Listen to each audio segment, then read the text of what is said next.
and Li Shuanghzi. And I hope I pronounced your names correctly, I'm sorry. And I would just like to remind everyone that today's topic is the historical and also contemporary forms of theater and music theater in China and Austria, and the question of how cultural transfer between these two different musical traditions can be successful, as well as the productive adoption, the mutual productive adoption of cultural elements. I would just, that's probably about it. I'm not going to say much about the rest of the program because we have different moderators for that. And just to remind you that we are recording everything on Zoom. And if you're interested, like in general, in our activities in Vienna from the Joint Research Network, we have a newsletter that you can sign it in. I will pass the newsletter sheet. So you can subscribe to the newsletter if you're interested. And that's it, and I'll hand over. Okay, thank you, Rosa. Good morning, distinguished scholars and artists from Australia and China. Good morning, all theater enthusiasts from all around the world. Thank you for your vibrant presence as we continue our exploration of cultural transfer in musical theater, an art form where music, drama, and dance converge to redefine our intercultural dialogue. Today's session will focus on musical theater's cross-cultural acceptance space, examining how its acceptance is filtered through cultural DNAs, value alignments, and also aesthetic sensibilities. I'm Zhang Xun from Nanjing University, and I'm very honored to moderate this session, which will unfold two parts. Firstly, we will have our two esteemed professors share their insightful perspectives, each of whom will have about 20 minutes. Originally, we have Mr. Lepschy from Australia, but unfortunately, he is ill and will be absent from this session, so we wish him a speedy recovery. Following their individual speeches, we will have a panel discussion for about 40 minutes with our panelists and with Miss Wei Mei, who will join us. So we will also open some questions to our audience. Right now, I'd like to begin with Dr. Li Qian, who is a lecturer at the School of Arts, Nanjing University. She holds a master's degree in comparative literature from Peking University and a PhD in theater studies from LMU Munich. From 2018 to 2021, she was a postdoctoral researcher at Beijing University. Her research focused on a migration theater in 20th century China, European, modern and contemporary theater, and the intersection of new media, technology, and performance. Her speech is entitled Reenactment of Death, staging Milo Hu's Every Woman in Salzburg and Shanghai. So Dr. Li Qian, now the floor is yours.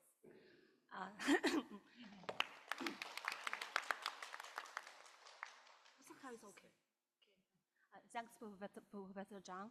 And hello, everyone. Good morning.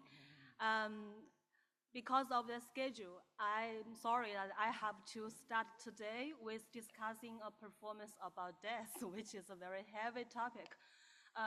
This performance is Milo Hu's Every Woman. This work at first is contracted by Salzburg Salzburg Festival, and premiered in Salzburg in the year 2020. And last year, 2024, it toured to Shanghai and performed at Young Theater in Shanghai. Every Woman's director is Milo Hu. I will give a brief introduction to this director. Okay, Milo Hu is nowadays one of the most welcomed theater director whose talent is widely recognized in Europe. And he is born in 1977, a Swiss theater director. From 2018 to 2023, and he's the intendant, which means artistic director in a theater, in a Belgian theater, NT Ghent. It's a city theater in Ghent. It's a very important theater in Belgium. And from the year 2023, he has nominated as the intendant of Vienna Festival and Vienna Festival. Millerhau has many invitations from important art festivals like Berliner Theatertreffen,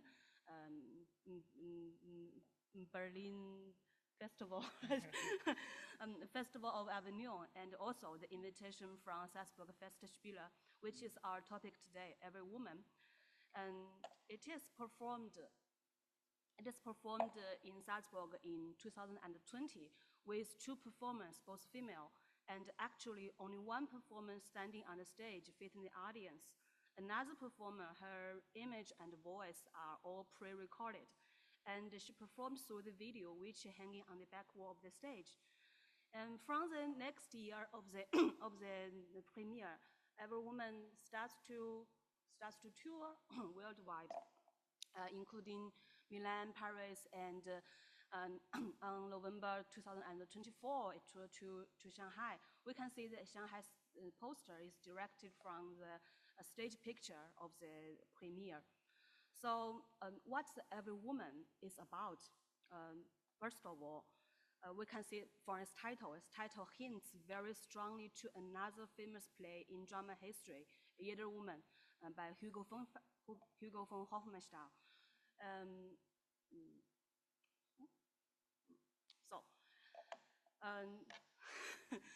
We can give a brief introduction about Jeder Woman, Jedermann. Jedermann is written, or maybe we could say rewritten, by the Austria playwright Hugo von Hofmannsthal. It originates from some morality plays in Middle Ages. Jedermann is a name of allegorical character. He's like you. It means every man. It's like he's like you, like me, like every normal people. But well, in a story, maybe he is not very normal. Maybe we can see it from its subtitle. Das Spiel von Sterben des reiches Mannes, the play of a rich man's death. So he's rich, like the subtitle tells us. He is a very rich man. He lives a life of luxury and sinful from a Christian perspective. And one day, he holds a grand banquet as usual, but during this pleasure time, death appears. Death is also an allegorical character. And death tells him, your life will end this day, this moment, come with me. But Jedermann is very frightened. So naturally, he's very frightened. And he begs death, give him one day so he could ask another person to accompany with him to meet the final judgment of God, because he can't face God alone. Death said, okay, so he gave him one day. So we can imagine what will happen. He asks his friends, his lover, but no one wants to dead with him together. Until the last moment, he meets another allegorical character. Her name is Face. So Face, he's a female character. With the company and the help of Face, Jedermann finally got his courage to meet God, and at the same time, he overcomes death. That's a story of the brief story of Jedermann. Hofmannsthal rewrites his story, and in 1911, his friend and the director, and the important director Max Reinhardt, makes this play on stage, which is premiered in Berlin. And in 1920, it performed on the first year of the Salzburg Festival, and from that year till now, Jedermann is performed every summer on the square before Salzburg Cathedral. So we can imagine on that year, in 2020, so the festival asked the important director, Millerhau, so can you make a new Jedermann? So, and maybe Millerhau said, no and yes. I can't meet Jedermann, but I can make every woman, Jeder Woman. But yeah, we can see the festival is not very stubborn. They accept his plan and to make a new every woman.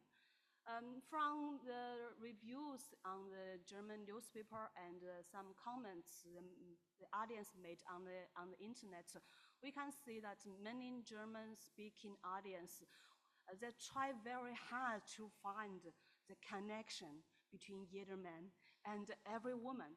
But they did have some, for example, the very famous banquet scene from Yereman. This is the highest moment in this play. In the most pleasure time of a banquet, the death appears on your back and says, "You will die today." And this scene is repeated in every woman. We can see that in the video, and one performer, this lady she is diagnosed with cancer. She had not many time to live, maybe several months left, and this is his existence like death. But where this idea come from? Why how choose to dig out the idea of company of lonely? Maybe we should go back to the year that Every Woman is performed, which is 2020. That year, what happened in that year? It's pandemic. So let's on that year. Okay.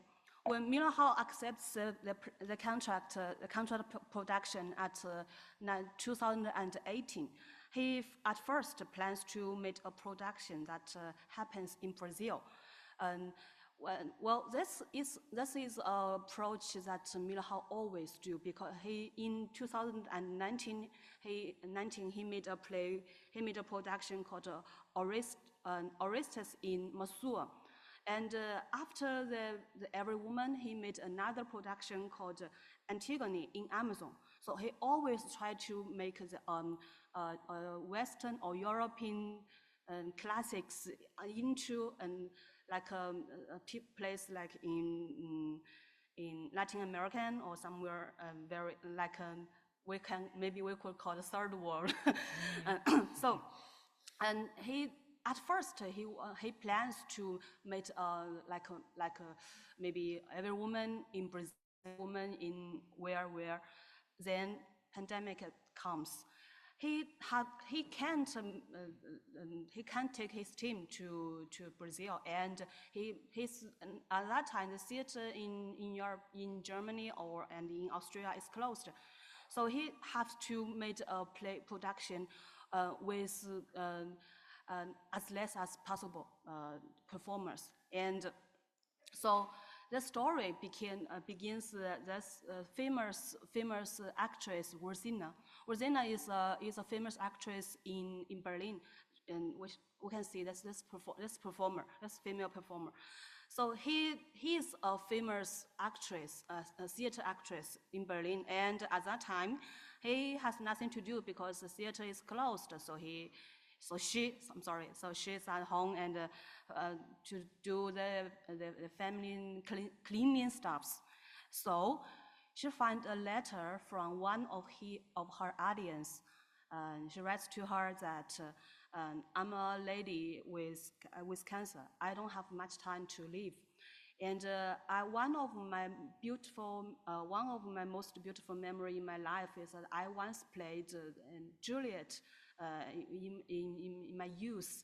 I remember it all the time. So I want to play it. I want to appear on stage again, and still I want to make some money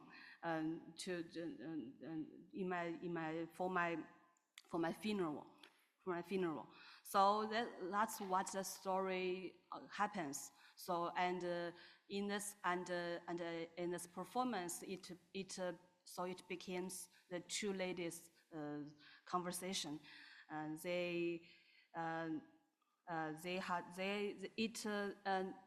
this pandemic situation, it affects affects this performer Helga and the production of every woman.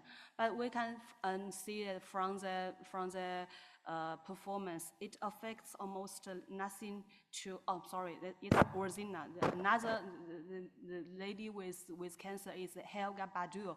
So she thinks almost nothing on the outer world. He thinks only his death. And during this conversation, she understands what another performer is talked about. From this situation, every woman is made, and also it's also the video effect, or the new media use in the theater. Actually, at that time, it's not from an aesthetic intention, but just a limited situation. But it's okay. So we can see. So when this happened, the situation has changed when it comes to 2024, when it toured in Shanghai. So what's the difference? What's the difference in performance when performed in Salzburg and Shanghai? First of all, I think it's a culture. Like I said, when I checked the comments and the reviews from the German-speaking world, people try to know what's the connection between Jedermann and every woman. But in Shanghai, I also checked the comment the people made on the internet, Chinese people made on the internet. They don't know it. Most of them, they don't know it. But what every mind or normal people know that it talks about personal memory, personal life, about death. So they can understand that. They can understand what's the two German ladies, what's their suffering, what the youth story, that people can understand, but not the connection with the long tradition, because and also the current situation in 2020, people will find out. People in Salzburg will find out immediately that this isolated stage world, this two lonely women is a reflection of our world, which means the world in 2020, a lockdown world. People have nothing to do with other people. No, people can't meet other people. We can talk to other people with video, like a video conversation. At that day, it's instant reaction. But in Shanghai, people will think the situation like it's a new media, it's a new aesthetic use on the stage. So we think about what's the meaning from the aesthetic background. And third, I think is the most important difference is on the year 2024. One of the two performers, the lady called Helga, on the video, she is already dead. She's dead at 2023. So when it premiered, the lady in the video, actually he has a very short life expectation, but she is still alive. But when it in Shanghai, she's already dead, and Shanghai's audience in Shanghai, they know that. So which affects very strongly to the audience, I think, more strongly. And there is a little story in the Shanghai performance. When it performed, one day when one of the performances in Shanghai, was one or two audience got a sudden faint. Only one lady. It's got a sudden faint when it goes, and so people are frightened, and the ambulance comes. The performance is interrupted.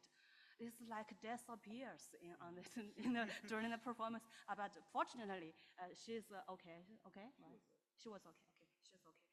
So that's it. And that's when it comes to Shanghai's new things happens, and something is not happen, but something happens new. But okay, so we can come to our final stage. It's my actually it's my topic, and this speech comes from one of my working papers. So the last part is a theoretical discussion, which is not very important, I think. And so it's a connects this performance to a contemporary theatrical forms called reenactment performance. My opinion is because reenact performance is basically it's physical. It's an embodied practice, but in Millerhouse, this production, I think it's a reenactment performance without restored behavior, but basically through oral narration to make the effect of reenactment. Okay, wow, I talked a very long time. Thank you. Okay, that's it. Thank you.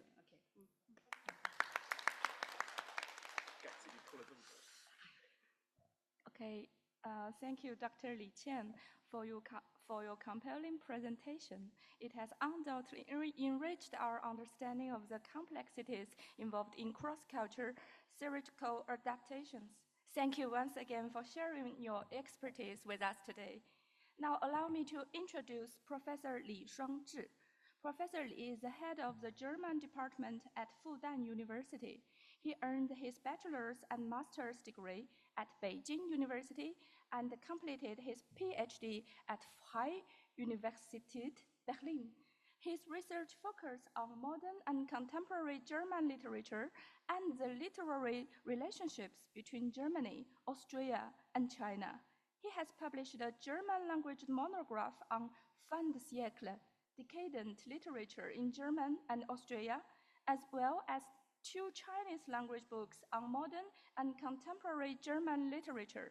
He has also translated works by Hermann Hesse, Hugo von Hofmannsthal, Imberg Bachmann, and Wolte Benjamin into Chinese, and his speech entitled Kafka's Metamorphosis on the Chinese Stage in the 21st Century, an Observation.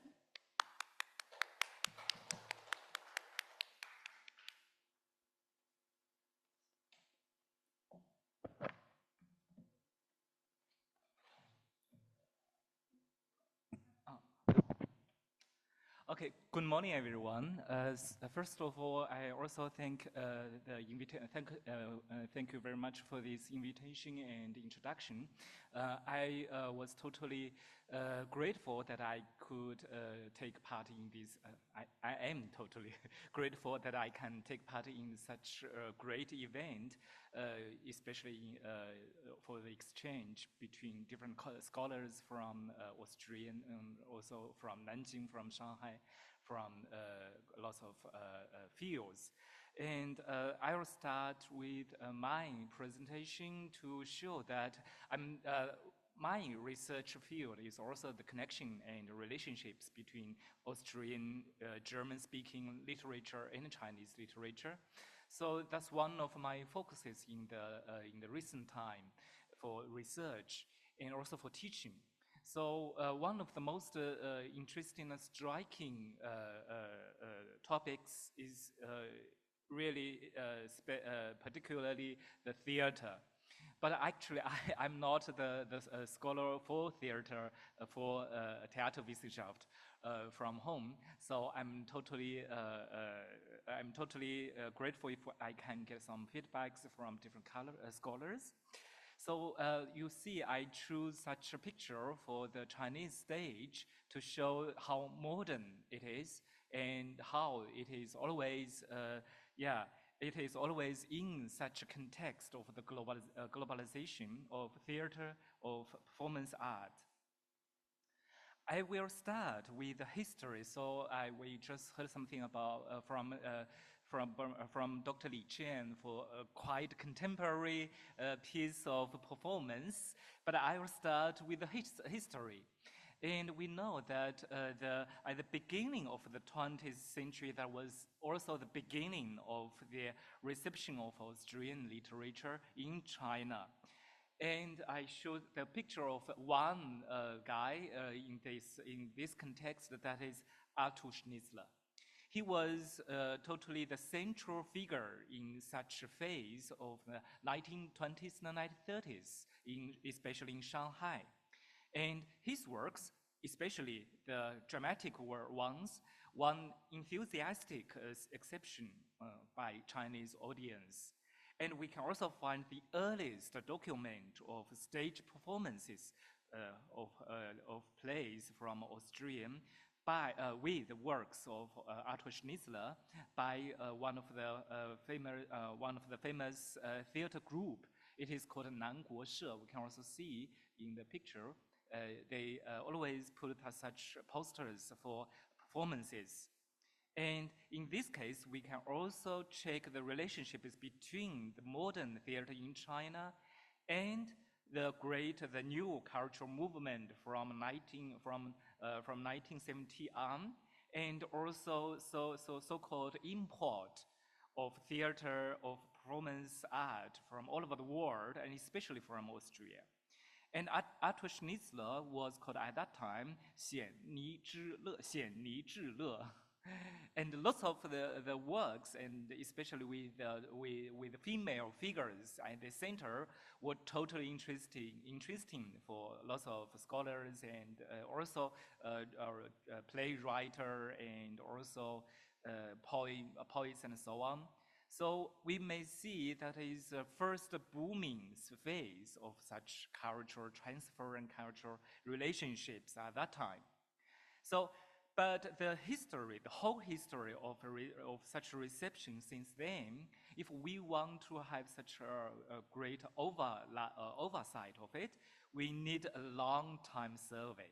Especially, there are lots of documents, but we should find them out in archives and libraries. So I would say that could be a great project with cooperations with different scholars and students and so on. And I didn't have such time. And I was alone for such topic. So I can just say that I wish that we could have such a writing of reception history, but we need more time. So I decided to focus on 3 cases of adaptation of Austrian literature in the 21st century, 100 years after Arthur Schnitzler in China. And I may argue that such 3 cases, they present the variety of media and culture transfer between Austria and China. So I start with the first case, also in the first year of the 21st century, and it is the adaptation of Thomas Bernhardt's Die Macht der Gewohnheit Komödie from the year 1974. The English name is The Force of Habit, a comedy. So this adaptation was made by the director Cao Kefei. Cao Kefei will also join us for discussion tomorrow morning. So, but it is a pity that I could join you tomorrow, because I have to go back to Shanghai for another conference. So it is really great pity that I could not discuss with her personally about her performance like 24 years ago. But maybe you could bring my information to her tomorrow to ask her if she can remember. She must remember one of her first performances in China, in Beijing. And so at that time, such adaptation and such a theater performance happened on the occasion of the 30 years of diplomatic relationships between Republic of Austria and People's Republic of China. So I would say such a director and also the team quite used such occasion to put it on the stage. It was the first staging of Bianha's play in China, and we all know Thomas Bianha is a very difficult person with lots of very striking plays. It is not easy for suppression in a conservative society, and also of the habit of blind obedience to authority. So we could imagine that is a very provoking and also very striking performance for the theater and also for the audience at that time in China. But I would argue such a critical work fitted quite well into the atmosphere of culture, innovation, refreshment, and openness around 2000 in China. We know that at that time, China experienced maybe the third phase of the opening politics from the 1980s, from 1990s, and then at the beginning of the 2000. What was new at that time, that was also the entrance in the WTO of China. There was also a very lively exchange of countries in cultural fields. There were also lots of institutions who totally opened the market in China for the world, also from Europe, from America. So I would say the performance, such a performance of a foreign piece from Europe, it was not the first time, but it was the first time that the whole piece was so totally put on the stage with such a innovative, with such a very striking topic. And I would also say that was my first personal experience of Austrian literature lively on the stage. At that time, I was in my second years of university study, Germanistic, university study of German studies. I just read lots of Goethe and Schiller and also such old male writers from the German history. Xu Qinglei put such a story of such a love story from Austria in the 1920s to the story in Mingguo time in the 1930s, 1920s in China. So it was also kind of successful adaptation, and so Xu Qinglei was awarded the Best Director at the 2004 San Sebastian International Film Festival. And now we have this adaptation by Meng Jinghui. It is another quite strong adaptation and also modification, a change, a transfer of the literature. Meng Jinghui's version is a monodrama featuring the actress Huang Xiangli. She's also so-called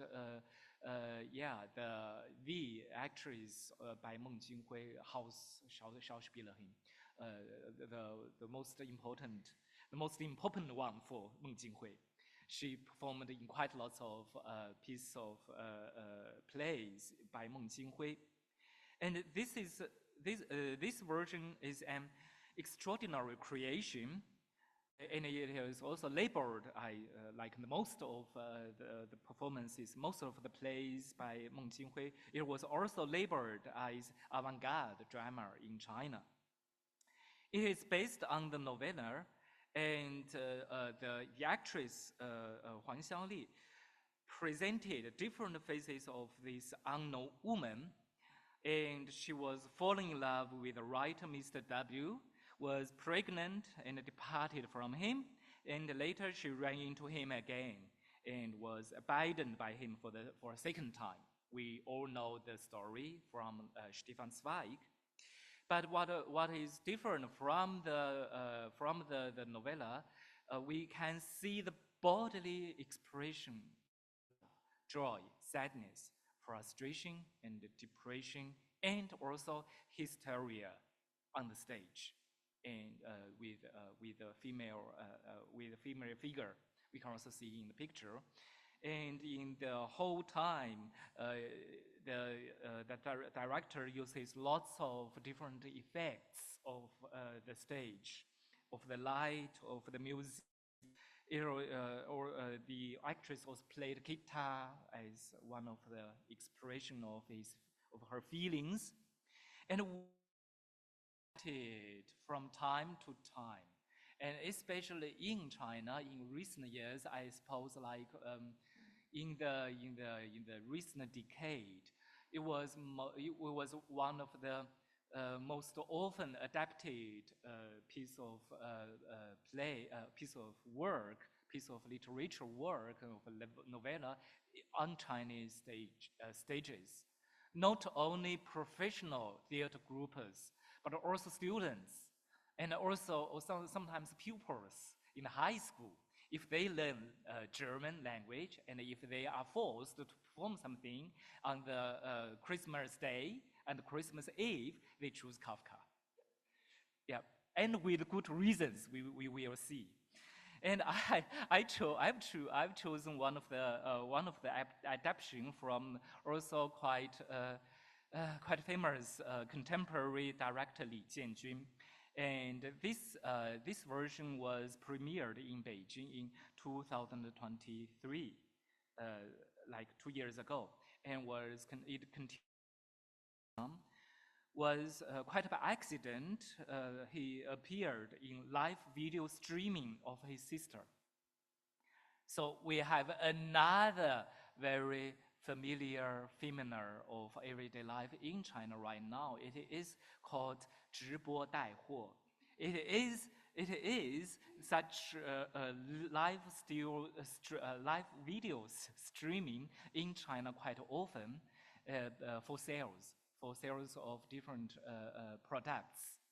And it is really always a very young female, mostly young female or male person in front of the video of the camera for streaming, and it's also part of such a whole system of commercial mechanism in China. And this Samsung appeared there as a cockroach, and he was transformed. He became a superstar of live streaming, cause he's so weird, cause his appearance is so different, is so strikingly interesting for audience before at the other end of cameras, of video, of internet. So transformation into a star on the internet was the ending.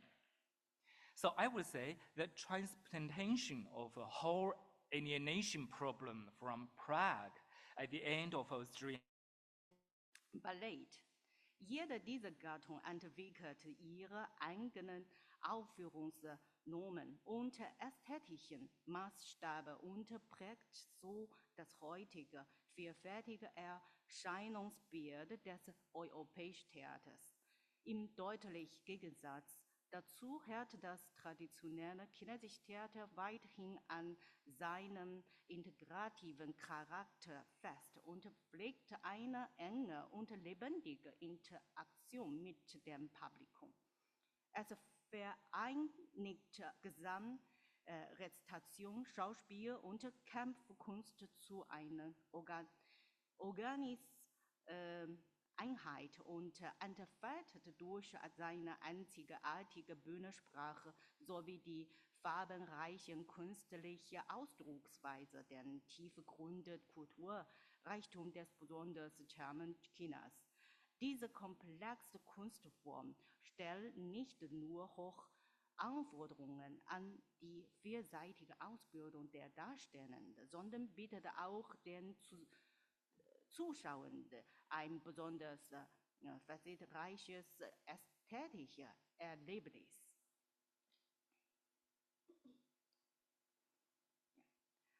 尽管这个中欧的戏剧传统在源头上它有着相似之处，但他们各自在漫长的历史长河中却发展出了截然不同的风貌。那欧洲戏剧，我们众所周知是源自古希腊戏剧脱胎而来的啊。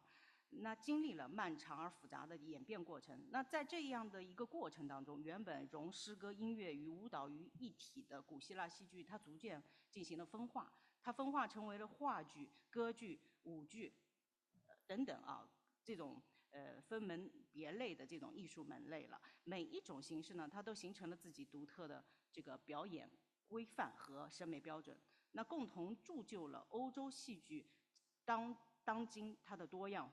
Das Theater nicht nur die politische, wirtschaftliche und ästhetische Veränderungen innerhalb seiner Kultur ein, sondern enthüllt zugleich die Komplexität sozialer Struktur und kultureller Vielfalt. Daher bedarf es bei der Betrachtung der Rezeption des Kindersichttheaters im deutschsprachigen Land eine vertiefte Analyse der kulturellen Logistik und historischen Zusammenhänge, um besser zu verstehen, wie der Eintritt in eine fremde kulturelle Perspektive gelingen und neue Formen der interkulturellen Interpretation gefunden werden können. Zudem sollte man sich bewusst machen, dass Theater nicht nur eine Bühnenkunst ist, sondern stets enger mit der ästhetischen Erfahrung des Publikums verbunden bleibt. Ein Aspekt, der die Komplexität von Theater in interkulturellen Austauschprozessen und Forschungszusammenhängen erheblich steigt.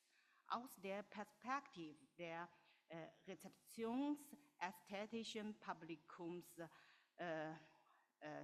Publikumszenierung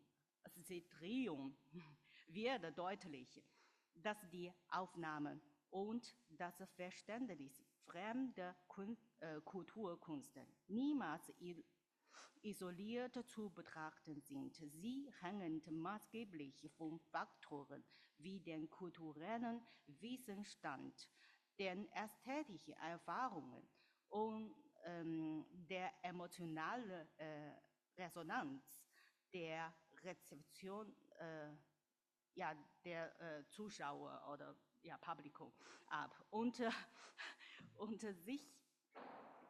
sind zugleich tief in den gesellschaftlichen Kontext und die ideologischen Strömungen der jeweiligen Epoche eingebettet.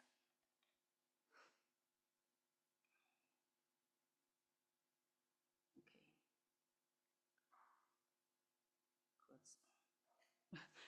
Ich muss 这样的翻译有点累啊，因为我是要再找回来。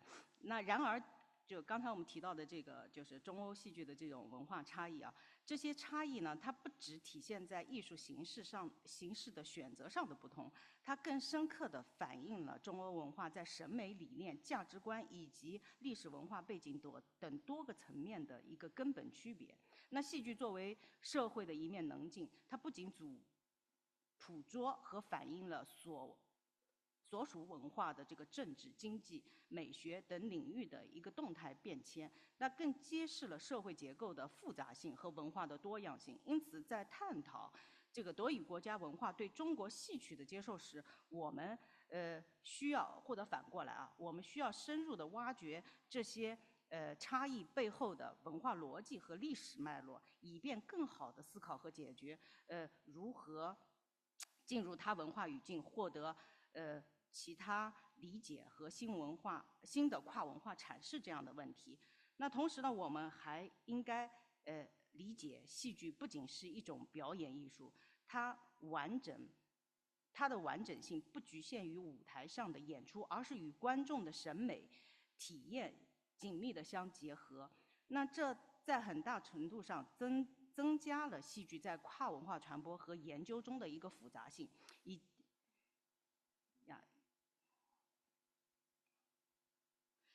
那从以接受以受众为中心的一个接受美学的视角出发呢，我们不难发现，任何一种文化艺术啊，它的受众对于它文化的接纳和理解，都不是孤立的一个存在现象。它不仅深受这个受众自身文化知识储备、审美经验、感情共鸣以及心理状态等个人因素的这个制约与影响，那更无法摆脱其所处的时代的社会文明背景以及思想潮流的这个侵染和塑造。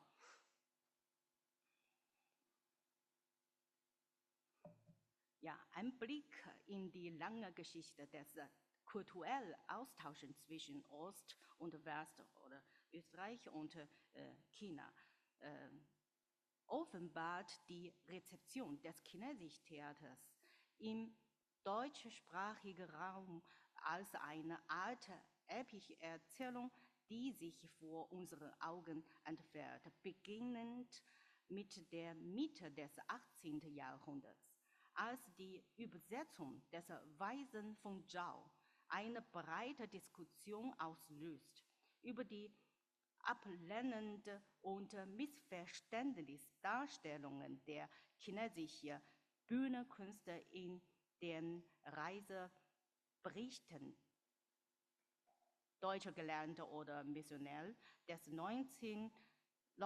Jahrhunderts bis hin zu 20. Jahrhundert, in dem der berühmte Dramatiker Bertolt Brecht sich von der stilisierten Ästhetik des chinesischen Theaters inspirieren ließ und daraus neue Impulse für seine Theorie des Verfremdungseffekts gewann.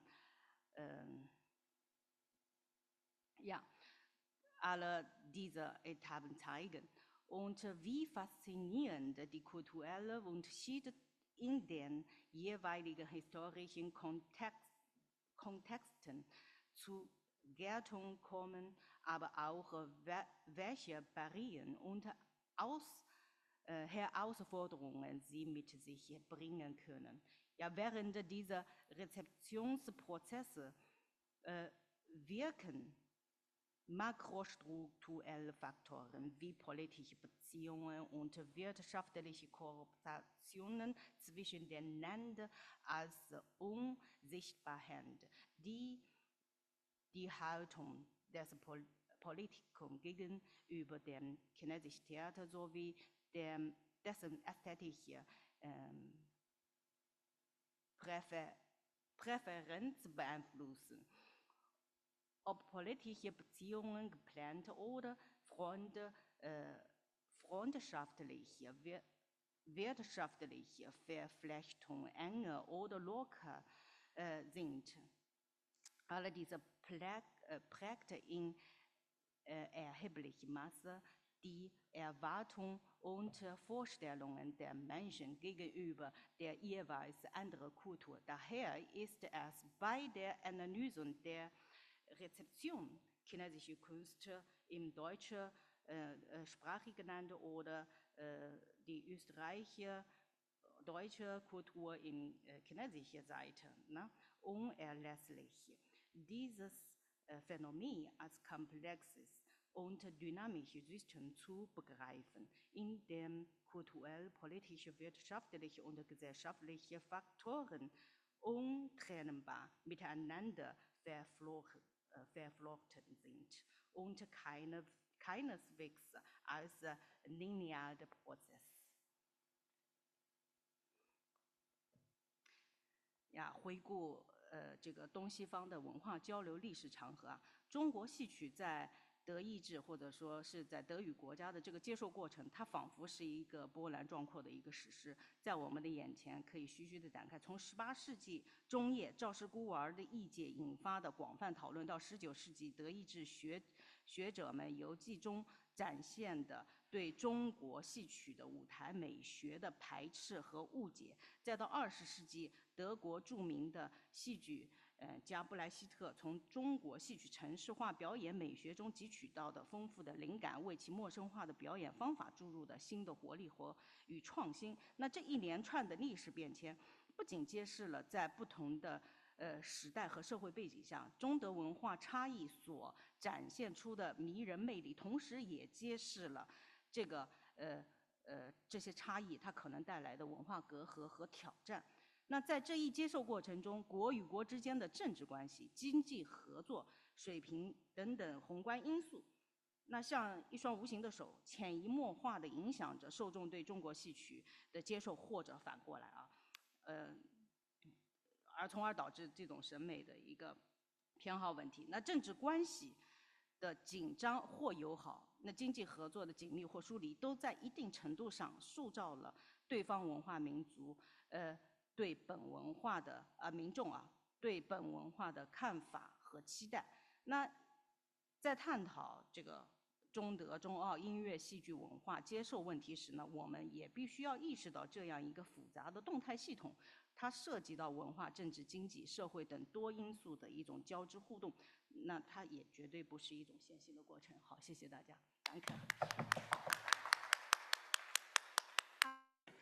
Yes, thank you so much for the very interesting talks. And I was just wondering, could you elaborate a little bit, because you talked about Schnitzler, and there was a Schnitzler boom in China, and I was just wondering how come, and what is so interesting about everyday life, because that's what I got from your talk as well. For the Chinese audience, seems to be very interested in everyday life, as far because you mentioned that there was cooking on stage. So can you explain to us a little bit what is so interesting about Schnitzler, and if maybe this topic of everyday life is why this is so interesting in China for the Chinese audience? Thank you. Okay, thank you for the question. I think it's a very good point to make a connection with Dr. Wei Mei's talk. So we can also see such a macro level of political and also cultural transition in China as a great background of such a reception, especially for Arthur Schnitzler. I could say Arthur Schnitzler was labeled as one author for the topics of romance and also sexuality. And it was in the 1920s, 1930s with the modernization, especially in Shanghai or in other such global cities. And also sexual life was one of the most topics on the media. Also partly of these commercial advertisements, and also in connection with such sexual emancipation of females and so on. So Schnitzler's plays and works were were quite often read and also accepted by audience, but such audience is also quite shaped by such urbanization and modernization in 1930s in Shanghai.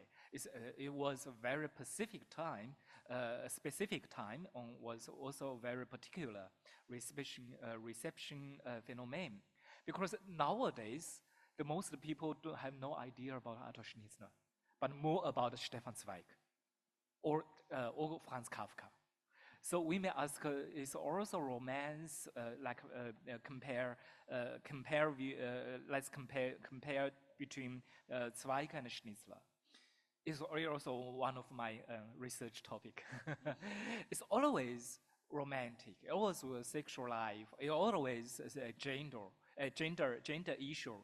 And we may think Arthur Schnitzler could be more modern, could be more stylistic, more innovative than Stefan Zweig as German study scholars, or like you from colleagues from Austria. But Zweig is much more popular. I think it's kind of such social background different from in 30s. It is also quite accidental reception. Like Zweig was quite often translated and discovered in the 1980s and in the talk about such sexual life, sexual desires, and also the new woman at that time, it was always connected with such foreign literature. And at that time, Zweig was important, but not so important as Schnitzler. It was also like some group of scholars and writers. They really made such a reception boom. Like especially one group of so-called New Feelings, 新感觉派. It was the most important Chinese literature group at that time, and they were all Schnitzler fans. No one talked about Zweig. Everyone talked about Schnitzler. And then in the 1980s, we have totally another focus on Zweig. That was also because of such great professors for German studies, but also such a need of contemporary author for Schnitzler. But at that time, Zweig was new. Schnitzler was old. That's in the reception horizon. Zweig must be very new author, and also Zweig was labeled as one of the anti-fascist authors. So he was totally legitimated in different ways, in political ways and then also in sexual ways. And such everyday life, I should also point out that such everyday life was totally transformed into a piece of art like Zweig's Kafka adaptation. But the audience, they are still not such a massive group like a TikTok audience. So that's another. So they are fond of foreign literatures from Europe, from Latin America. So it was also a very special group that we are discussing about.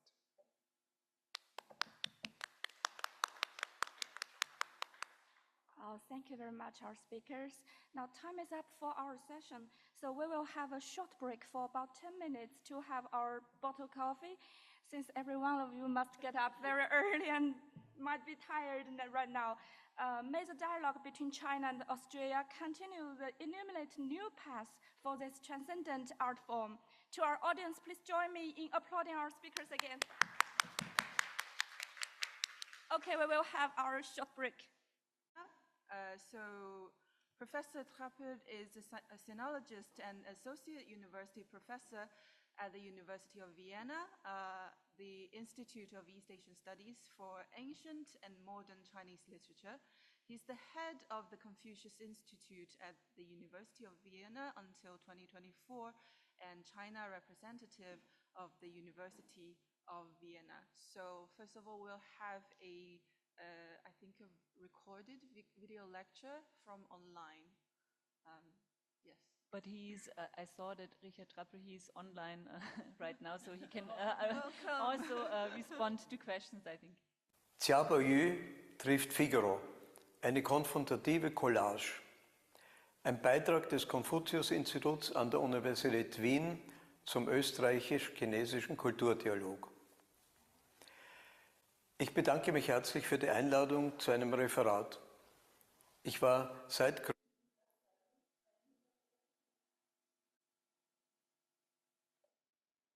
Gründung des Konfuzius-Instituts an der Universität Wien 2006 bis Ende 2024 der österreichische Direktor.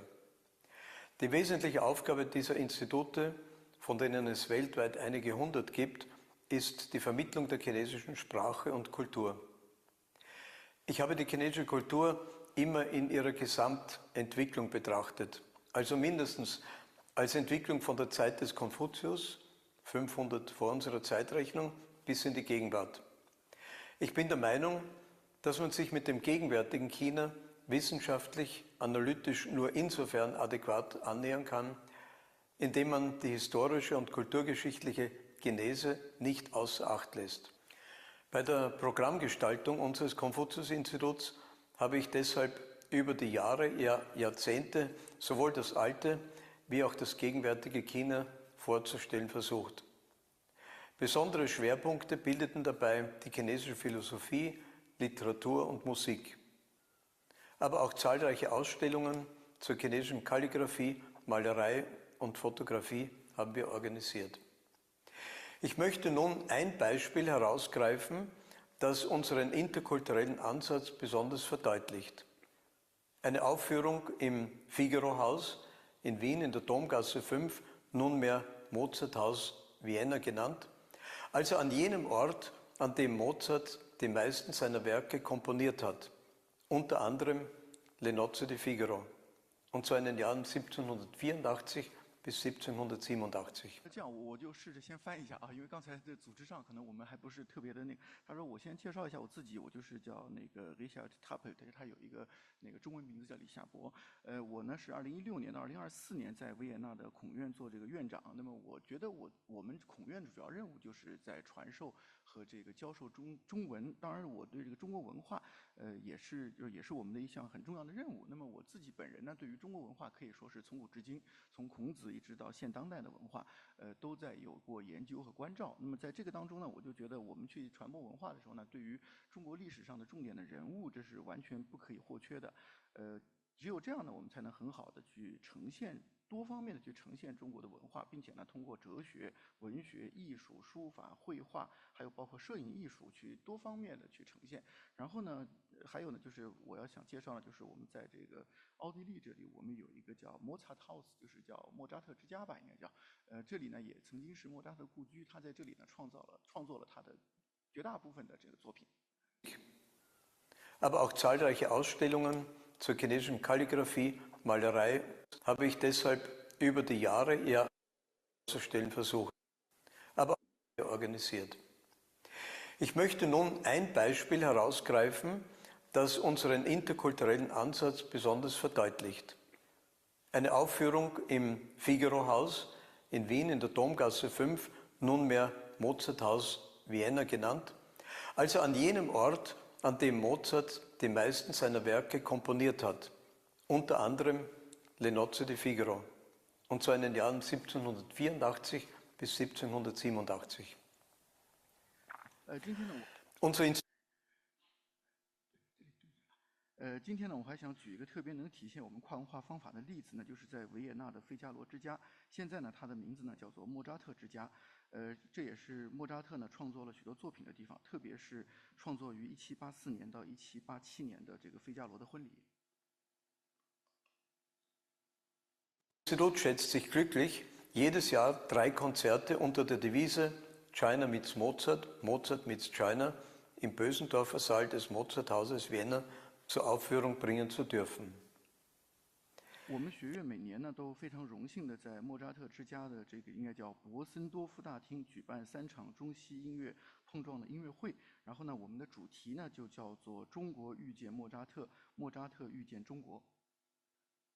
Im Jahr 2020, also unter den schwierigen Bedingungen von Covid, veranstalteten wir eine musikalisch-literarische Collage. Ausgangspunkt war das Jahr 1791. In Wien starb in diesem Jahr Wolfgang Amadeus Mozart und in China wurde der bedeutendste Roman des klassischen China publiziert, Honglamang, der Traum der Roten Kammer. 在2020年的时候呢，新冠疫情的这种很困难的一个条件下，我们还举办了一场音乐文学拼贴式的演出。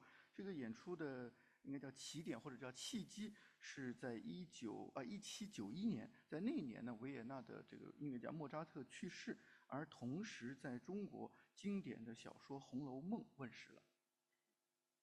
Eine andere Bezeichnung dieses Romans ist Shuanghzi, die Geschichte des Steins. So ergab sich die Herausforderung, Gedanken anzustellen, wie die historischen, philosophischen, sozialen Gegebenheiten im damaligen China und in Wien wohl gewesen sein mochten. Der Zugang sollte also durch 2 Schlüsseltexte der jeweiligen Tradition erfolgen. Auf der einen Seite Figaro als Exponent der Umbruchszeit unter Kaiser Joseph II. 1780 bis 1790 und auf der chinesischen Seite Jia Baoyu, die zentrale Figur des Großromans mit seinen über 400 handelnden Personen. 这部小说呢，它还有个别名，就叫《石头记》或者叫《石头的故事》。我们当时面临的挑战呢，是我们在思考，当时的中国和当时的维也纳，或者说叫当时的奥地利的这样的一种历史、哲学和社会的那种环境，我们如何去呈现它？我们的切入点呢，是通过这2部具有这种标志意义的作品，一部分呢，一个呢就是这个叫《费加罗的婚礼》，它代表了这个奥地利约瑟夫2世皇帝的时期。另外一个呢就是《红楼梦》，在这部中国的这个著作当中呢，它的主角贾宝玉和他周围的很多人有着这样的一些很纠结在一起的这样一种命运。Naturgemäß übersteigt diese konfrontative Collage einen Konzertabend. Ja, wäre nicht einmal in einer langen Serie erschöpfend zu behandeln. Es sollten nur Denkanstöße gegeben werden, über die eigene Geschichte und Ästhetik hinauszublicken. Die musikalische Einbegleitung erfolgte durch die Pipa-Darbietungen von Frau Lucy Zhao und durch die Klavierbeispiele aus Le Nozze di Figaro, gespielt von Dusan Sretovic.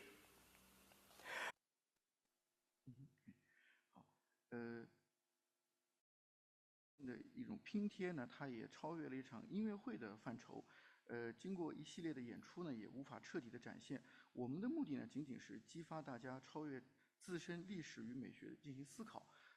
当时的这个音乐呢，我们是由一位叫赵露西的女士，她用琵琶的演奏和一位叫杜尚斯雷托维奇斯雷托维奇女士，她的这个钢琴为这个费加罗的婚礼呢进行伴奏，然后共同完成。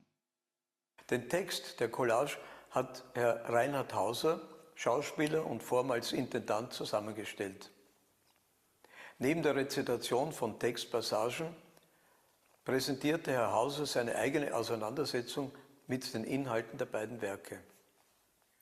拼贴的这个文字部分呢，由演员以及我们的前任院长叫莱因哈特·豪瑟先生编写。除了一个文本的朗读之外呢，豪瑟先生呢还分享了他对2部作品内容的个人的一些解读。Ich möchte Ihnen nun als erstes Beispiel eine kurze Videosequenz vorspielen. Es ist jene Szene, in der Graf Almaviva Susanne bedrängt. Wir sind also mitten in der Befindlichkeit jener Zeit des aufgeklärten Absolutismus, in welcher der Geist der Französischen Revolution bereits um sich greift. 接下来呢，我想播放一个简短的视频片段。这是这个在伯爵在逼迫苏珊娜的那个场景。当时的奥地利呢，正处在一种叫启蒙绝对主义时代的氛围之中。这一时期呢，法国大革命的这种精神呢，就是影响很深。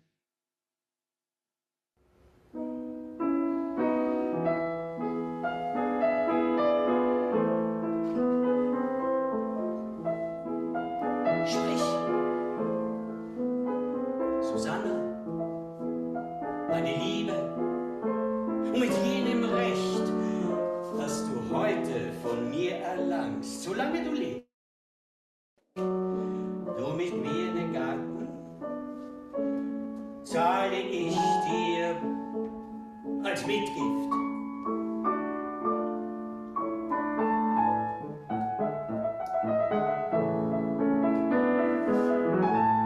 Was für eine Verwicklung. Ein anonymes Kärtchen? Mir? Die Dienerin Susanne in den verschlossenen Garderobe? Dann die verwirrte Gräfin und einer, der sprang in den Garten und ein anderer, der sagt, er sei's gewesen. Mein Figaro. Aufruhr liegt in der Luft und das mir, der ich gewohnt bin, alles zu bekommen. Ich will bestrafen und nach meiner Willkür soll der Schuldspruch sein. Ich soll ein Glück entbehren, das mir ein Knecht entzieht.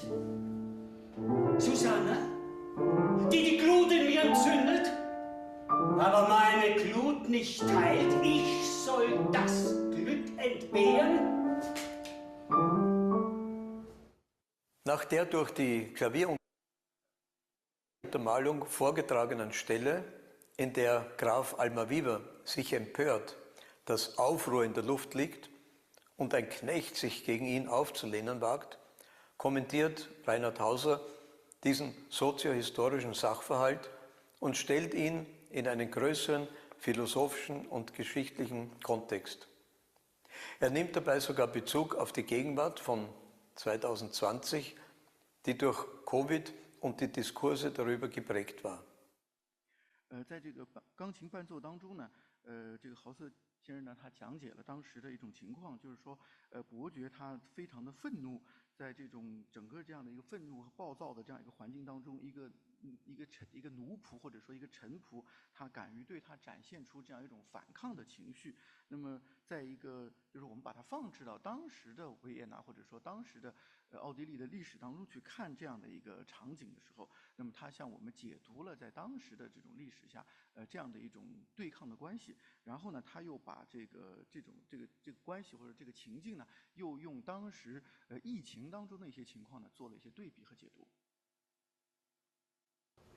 Wir werden Zeuge vom Glanz und selbstverschuldeten Verfall eines adeligen europäischen Herrschers, der in den Turbulenzen der Aufklärung einfach mitgerissen wurde und die damit einhergehenden Auswirkungen nicht erkennen wollte, ja, und vor allem sich auch nicht auseinandersetzen wollte.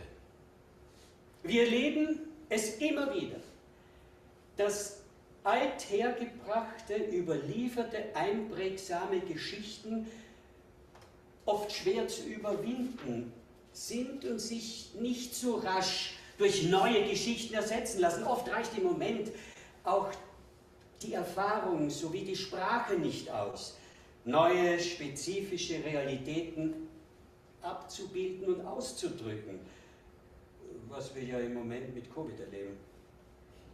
Daher ist es für viele wieder einfacher, einen Schritt zurück zu machen ins Gestrige, um mit dem Gewohnten, Bisherigen weitermachen zu können und alle neuen Szenarien als Unsinn und Fantasie abzutun. Nur so weit lässt es Fürst John gar nicht erst kommen. Die Thematik, sich der sich wandelnden Realität zu verweigern und im Rückwärtsgewandten eine scheinbare Zuflucht zu suchen, greift Reinhard Hauser nun auf und kontrastiert Lenotze abrupt mit dem Traum der Roten Kammer, unterlegt durch traditionelle Klänge auf der Pipa. Er zitiert eine Stelle, die sich auf den Topos Blüte und Verfall bezieht, eine Grundthematik des Romans, dessen Inhalt Blüte und Verfall des Clans Jia schildert. Der Haupthandlung 豪瑟先生呢，接着探讨了拒绝面对现实变化，并试图在过去的这种思维当中寻找庇护的一个主题。于是呢，他将费加罗的婚礼与《红楼梦》进行了一种非常突兀的对比，并以琵琶传统音乐呢为这个伴奏，引用了《红楼梦》中关于兴衰或者叫盛衰的主题，这也是小说的一个核心主题之一。去描写了贾家的当时的兴和衰的关系。Träger Jia Baoyu leidet unter den Anforderungen konfuzianischer Ethik und Erziehung, findet sich im Beziehungsgewirr mit dem weiblichen Geschlecht nicht zurecht und entflieht letztlich ins Mönchsdasein, während eine seiner Geliebten an gebrochenem Herzen stirbt.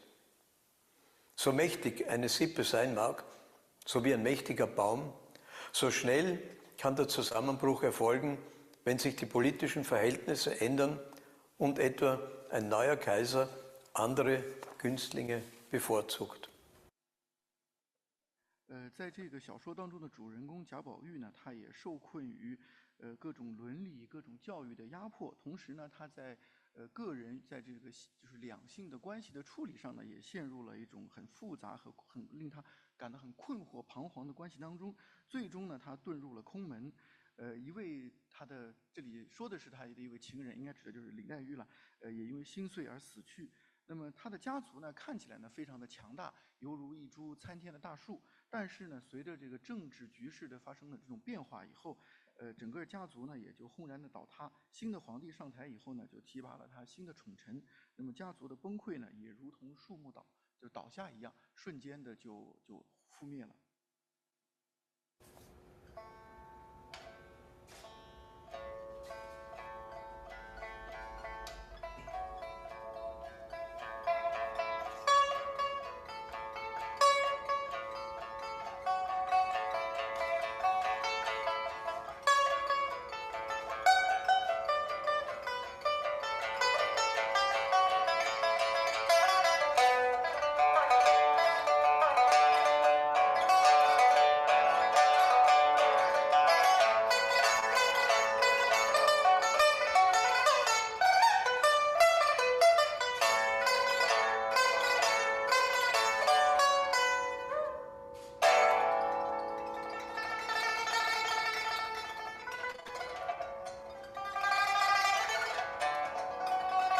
Denn seit Gedenken steht seine Qian-Sippe mächtig da.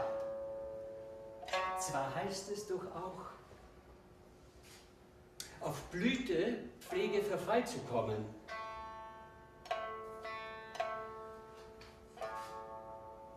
Und was, wenn der mächtige Baum plötzlich umstürzt? Der doch schon über 60 Generationen im Reich überdauert hat.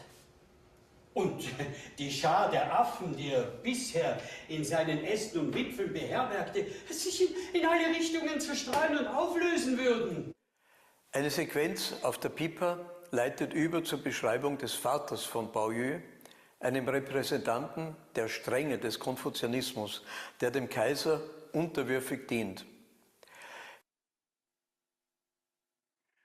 在这个琵琶伴奏当中呢，他引导我们进入了这个贾宝玉呢对自己父亲的一种描述。这个应该说就是贾家，他整个这个父权啊，代表了一种儒家时代呢这种思想的一种非常严厉的这样一种状态，并且呢，在这个朝廷当中呢，他们是完全臣服于帝王的。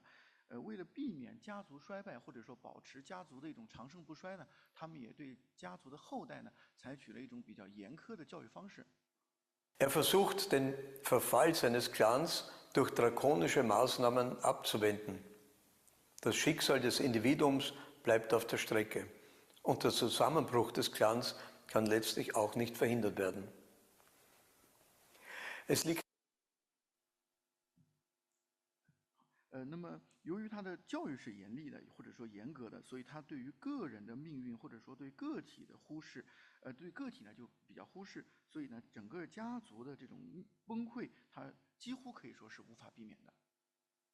Nahe zu interpretieren, dass der Autor Zhao Xuezin zumindest indirekt Kritik am Konfuzianismus als an der damals und über die Jahrtausende für China prägenden Ideologie übt.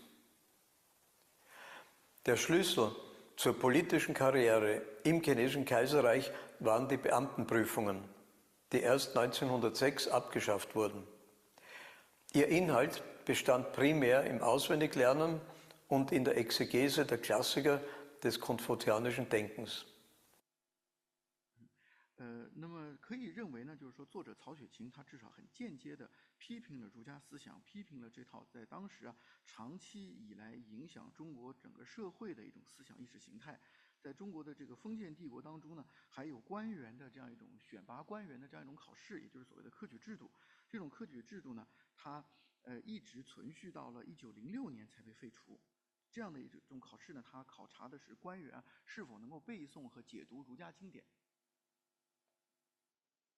So wurden die konfuzianischen klassischen Werte über die Jahrhunderte, ja mit Unterbrechungen über 2 Jahrtausende, als gesellschaftliche Grundpfeiler perpetuiert. Sie wurden, um in der zeitgenössischen Diktion zu sprechen, zur DNA der chinesischen Gesellschaft bis zu den fundamentalen Umbrüchen im 20. Jahrhundert.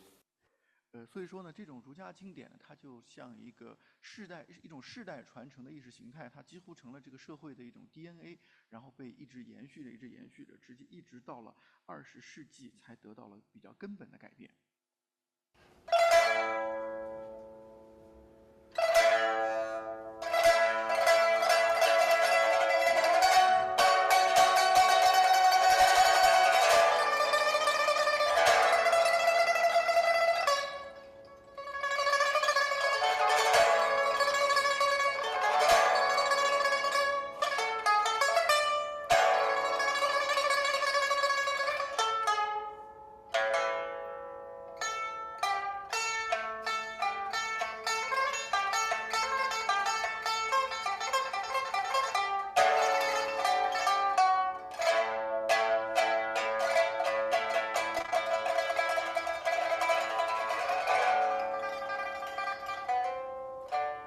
Baoyus Vater repräsentiert den Typus des strengen Konfuzianers.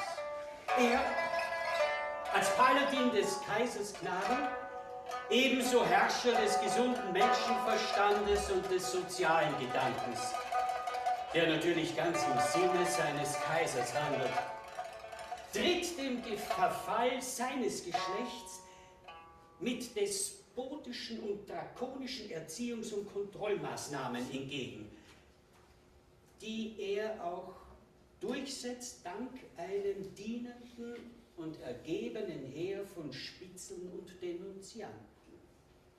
Er zwingt Baoyu, die seit Jahrhunderten übliche Beamtenprüfung nach den konfuzianischen Lehrbüchern und Regeln erfolgreich zu absolvieren. Denn nur so gewährt der Kaiser dem Hochadel Erfolg, Karriere und Wohlstand und belohnt die Kandidaten nach der mit Auszeichnung bestandenen Prüfung mit den höchsten Ämtern.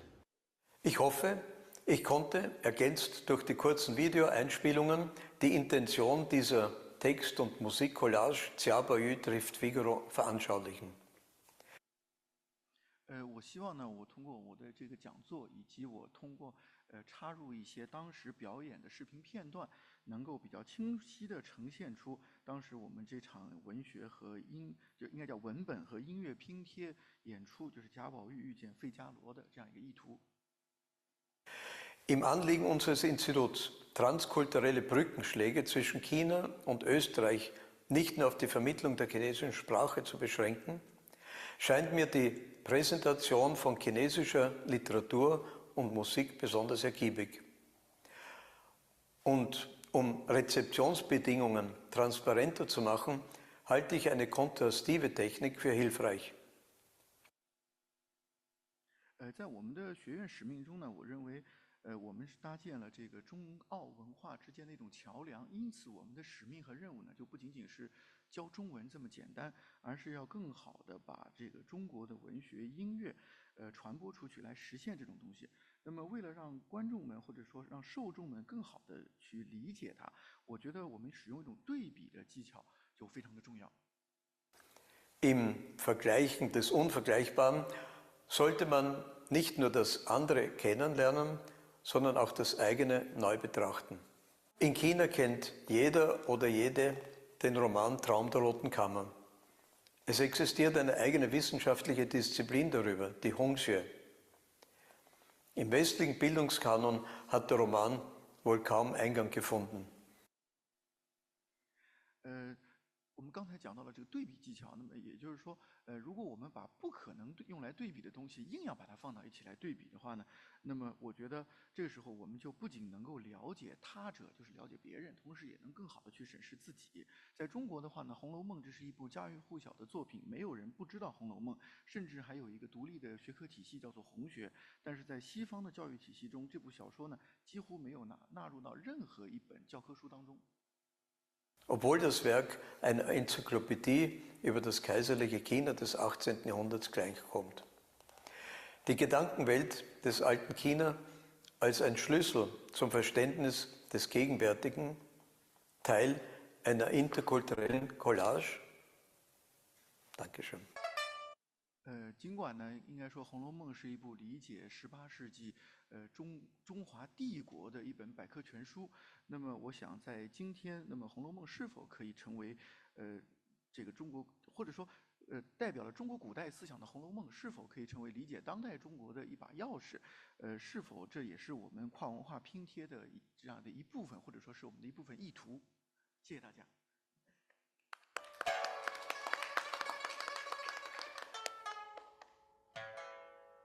Thank you, Professor Trappl, and thank you, Dr. Chang, for the translation.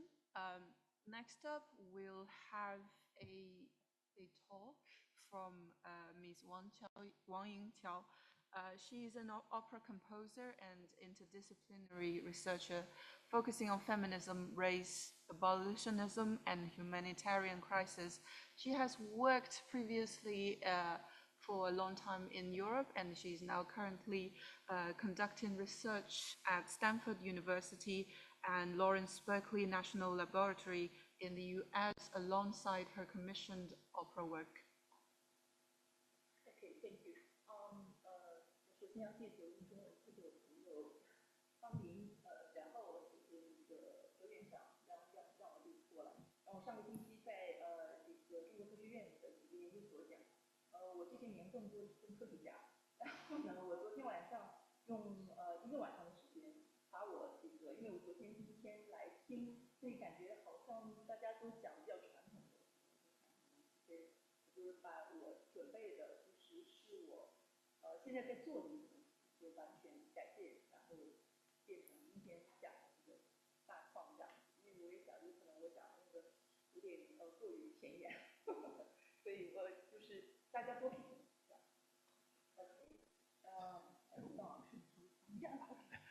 Vielen Dank und es ist mir auch eine Ehre, hier etwas sagen zu dürfen und ich habe den Eindruck, das heißt gestern nach ich ein paar Vorträge gehört habe, man beschäftigt sich hauptsächlich mit traditionellen Dingen und ich werde heute etwas darstellen, womit ich mich momentan beschäftige. Das sind sehr fortschrittliche Sachen und ich arbeite momentan sehr gerne mit Wissenschaftlern, vor allem Naturwissenschaftlern zusammen. Ja. Okay,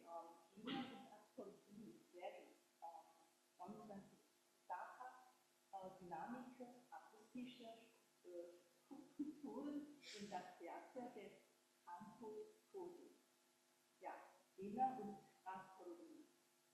Bei dieser Serie handelt es sich um eine Vielzahl von Stücken mit quantitativen Methoden wie die Open, Theater, Sinfonie, Konzerto, Kammermusik, Filmkomposition und Dokumentfilm und so weiter.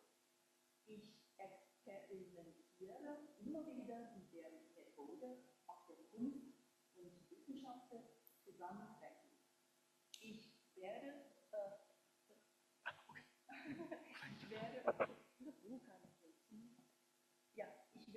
weiterhin betonen, dass das Verständnis musikalischer Harmonie und Stellen zu der weiteren Anwuchs geführt hat, wonach die Komponisten zentral und denen das Prinzip der Weitordnung benennt. Eine epistische, mystische Konsequenz dieser Werke ist, dass das Hören von Klängen und vielleicht ein Prinzip der Wertordnung ausgeht. Darunter bilden den Sieben Prinzip und derselben Begründung gehören. Kennen wir also auch das Prinzip, das die Wertordnung konstruiert. Ferner suggeriert das ökonomische Verständnis von dem Abstraktklang bedacht wird an harmonische Werte wirken, eine Notik darzufordern und Werte der Natur, Nature World, die menschliche Seele und die schließlich ein einziges Prinzip der Verknüpfung unterliegen. In der frühen Geschichte der Philosophie steht also das Phänomen des Klangs, ein metallischer Schaukelstahl, der Klang macht die grundlegenden Gesetzmäßigkeiten des Universums hörbar und erfahrbar.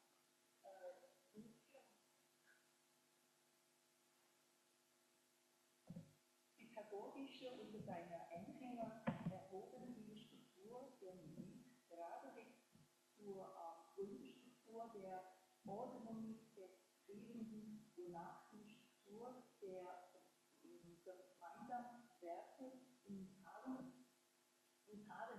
Verhörigungen und Harmonien zu verstehen ist.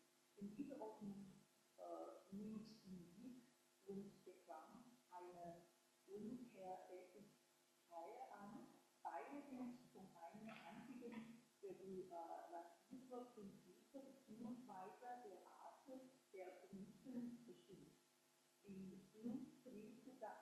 für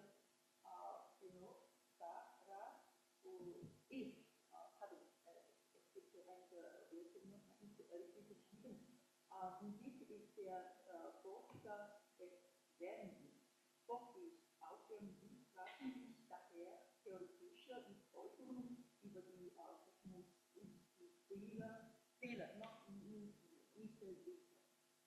herleiten. Okay, da habe ich, 下面我有一个中文，就是能够看到蔡老师展示，然后现在是wird die Werke des Jahres 2050 ein besserer und nachherkömmlicher sein. Wer und was entscheidet eigentlich in weiter Richtung ins Politische, Politik, Wirtschaft und Gesellschaft in den nächsten Jahren entwickelt?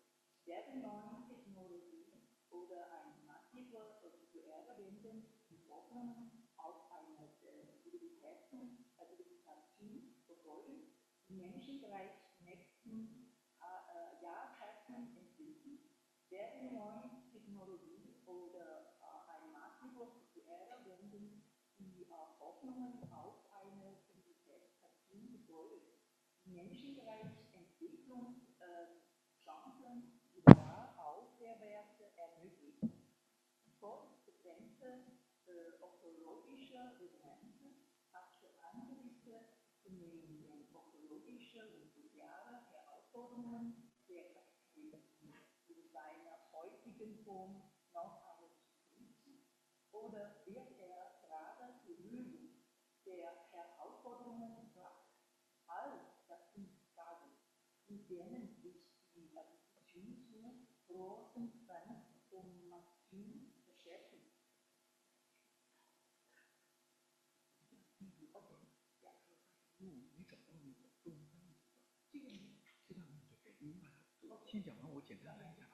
Eines erscheint dabei klar, das 21. Jahrhundert verspricht an weitere Jahrhunderte des massiven Entwurfs in der Menschheitsgeschichte zu werden. Oft scheint uns die Zukunft dabei zu erreichen, mit technologischen, ökonomischen, politischen, gesellschaftlichen und ökologischen Dynamiken. Ist es möglich, die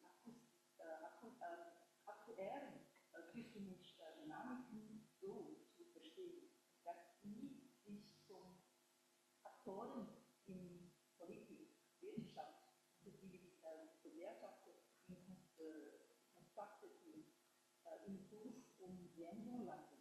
Wachstumswissenschaftlich basierte Erklärungen, die orientieren nach Ideen für die Gestaltung eines menschengerichteten 21. Jahrhunderts. Seit 30 Jahren diskutieren wir die Wege zu einer nachhaltigen Entwicklung als Ergebnis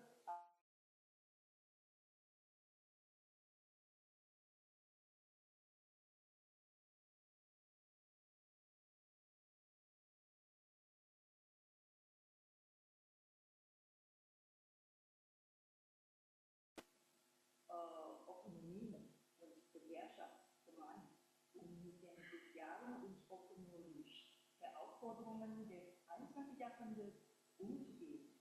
Die Blaupausen für die Werte liegen vor, aber es tut sich wenig.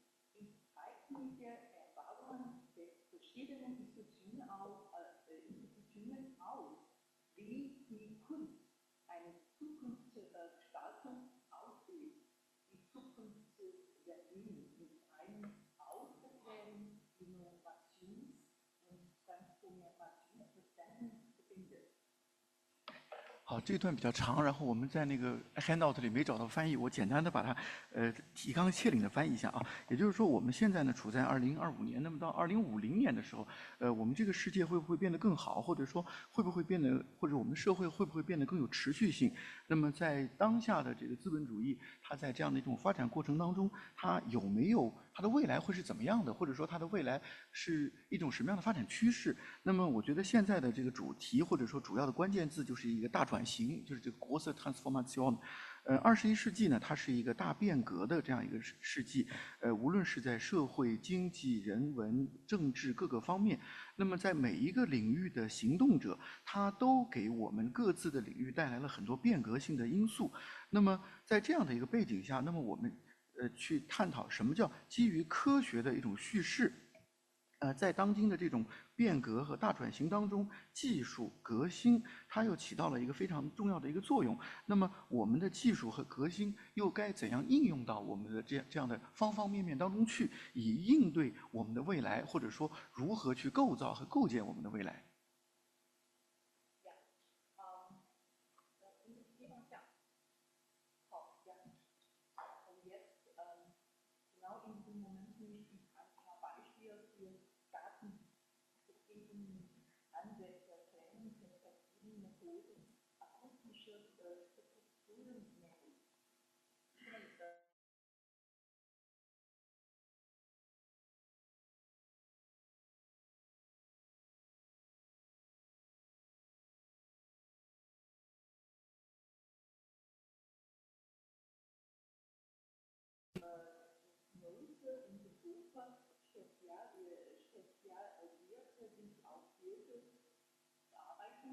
？für maschinelle Modellierung und in der medizinischen Bereiche.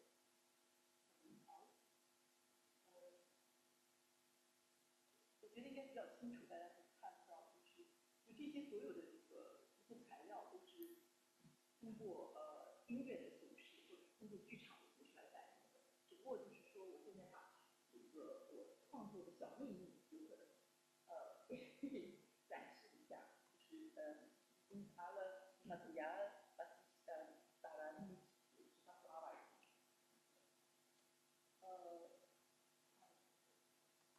Grammatikfehler, Grenzen der Sprache, Unausgleich. 下一页，翻到下一页，下一页这个是第三段的，对，这个上面的中文这个部分是我来就是举另外一个人的作品，其他人的作品也是通过用交叉学科的方式来da unten下一页Künstler老师，ja, da unten kommt ein Künstler aus Spanien und sie machte eine Ausstellung in Taihu gerade gezeigt. Das Stück heißt Grammatikfehler, Grenzen der Sprache unausgeglichen. Vom 3. bis zum 9. April werden Qualitäten im Rahmen der Datengalerie der Bezirk eine Wolte. Die Ausschreibung in den Grammatikfehler veranstaltet. Die Künstler werden die Grenzen der individuellen Sprache erforschen, um deren Struktur zu entstehen und Normformen zu entwickeln. In der Galerie der Daten dorten Wolte abstützen, Symbole aufeinander parallel und Verkehrsformen in Bild transformiert werden. Im Werk der Grammatikfehler werden die zum 19. April Normformen der Kommunikation vorgeschlagen, in denen das Werte der sprachlichen Ambiguität, Lockerung und Erneuerung dargestellt wird. Der Wettbewerb mit den Künstlern dazu gezielt für die Computer machte das und andere führte dazu einen Forum in einer neuen Dimension der Grammatik zu vollziehen, wobei optische Material erschaffen wird, Tonstelle sowie semantische Instanzen bewegen sich auf einem Spielplatz, wo Kommunikation nicht nur durch Wort, sondern auch durch Bild und Bewegung ermittelt wird. Digital, graue Steine verbreiten.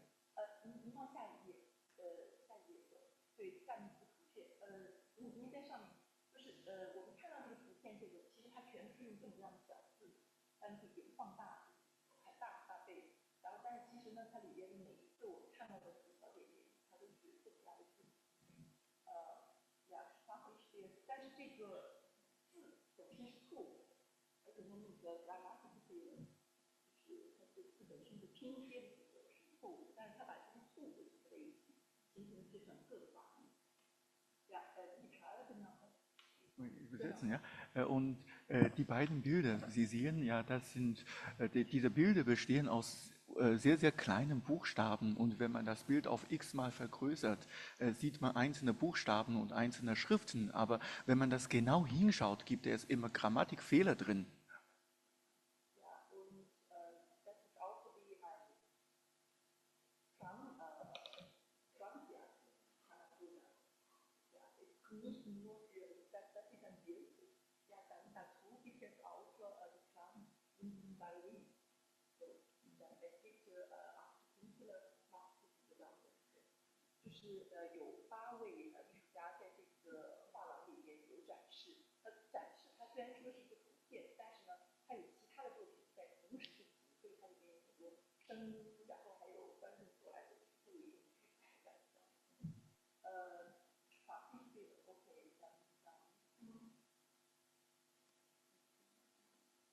Ich will haben die gesprochen in den Begehungen, den Finanzen, wirklich um der Natur so durch Namen und Handlungen einen neuen Namen und erinnern an den Wechsel der Architektur. Es ist offensichtlich, dass seine Arbeiten und die Veränderung ähnlich einer Architektur, die denken, wir zu sprechen kann und denn wir zu Sporten zu Dramatik, Animation und Schwarz-Weiß Dramatik. So,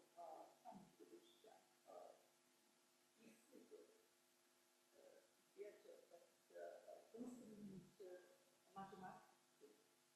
这个中文的部分大家看就可以了。我就现在念一下那个下面的一个。Mathematik ist die natürliche Sprache, Kräfte werden verwendet, um Werte zu erforschen, die in der Mathematik verborgen liegen.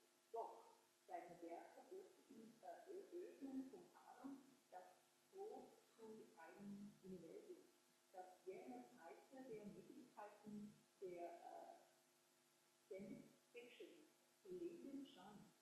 Die Porträts der vom Film beantworteten Künstler und dabei ein zentrales Thema. Gemeinsam mit den ihm Werte erforschen wird das Unbekannte. 老师，您把那个照相给。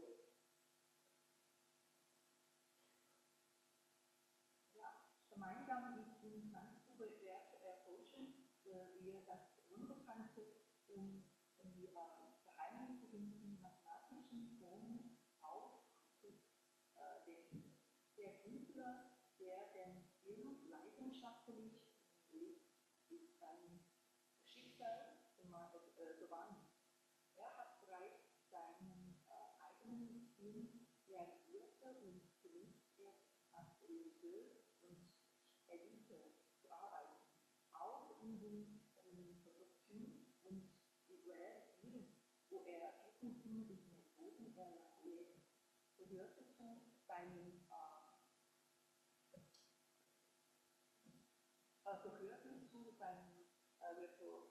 Repertoire. Eine Zeit lang wurde er sogar eine Firmenakademie studieren, dort die Französen waren ausgeschlossen. Es war jedoch ein Grund zu vertreten. Unabhängig davon, ob das Institut hier oder nicht, entdeckt durch ein YouTube-Review zufällig die Werte der ganzheitlichen Kunst, insbesondere ein Video zu这是一个那个波兰艺术家 Trappl gemacht hat. Dann mache ich weiter. Die 5.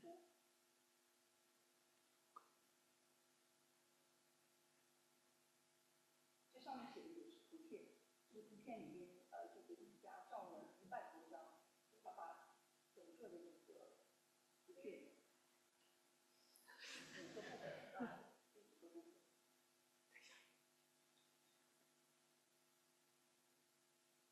Projekt basierte auf Augenste von handgemachten von Diese Fotos geben später als Datenspeicher für die Jahre 2018 und 2019 durch die Entscheidungsdatensätze im Künstler umzuwenden. Hat der Künstler die Aufmerksamkeit auf die weltweiten Arbeiter im Alter der zu herstellen und darüber hinaus menschliche Faktoren entführen, die oft durch algorithmische Prozesse verboten bleiben. Jede Technologie bringt eigene Bedingungen und Grenzen in sich. Während sein 3 monatigen Aufenthaltes in die Niederlanden hat der Künstler 1000 Gruppen fotografiert. Diese Texte darstellen den Inhalt der Lebenswelten durch seine Städte, Tippfilme, Geschichte im Rahmen einer Gruppenjahre, Spekulationen und Wertenentwicklung aufzuführen. Während er gleichzeitig Daten für seine künftige Forschung sammelt.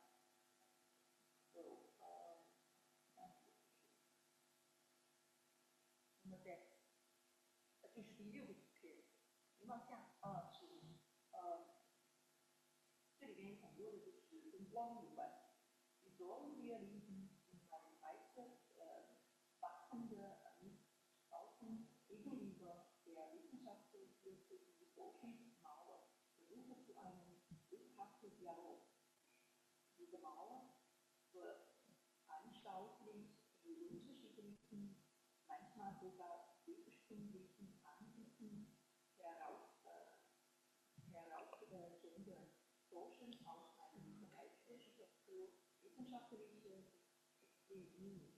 In jeder Perspektive eine erklärte sich eine Nahidurchführung durch die dann Gedanken Ausstellungsraum durchbringen.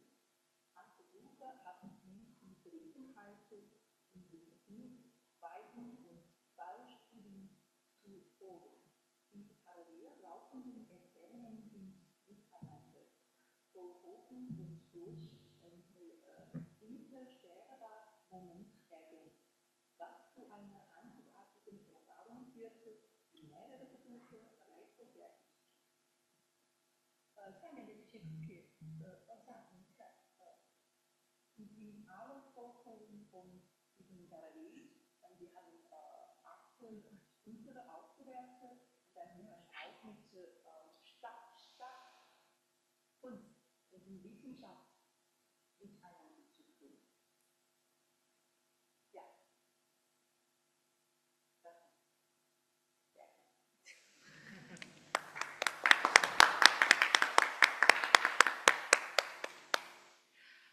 Thank you, Ms. Wan. And next up, we'll invite Professor Yulia Putkina to join the conversation with Ms. Wan. Yulia is a professor, currently a professor at the University of Music and Performing Arts in Vienna. I'll keep the introduction short to have more time for the conversation.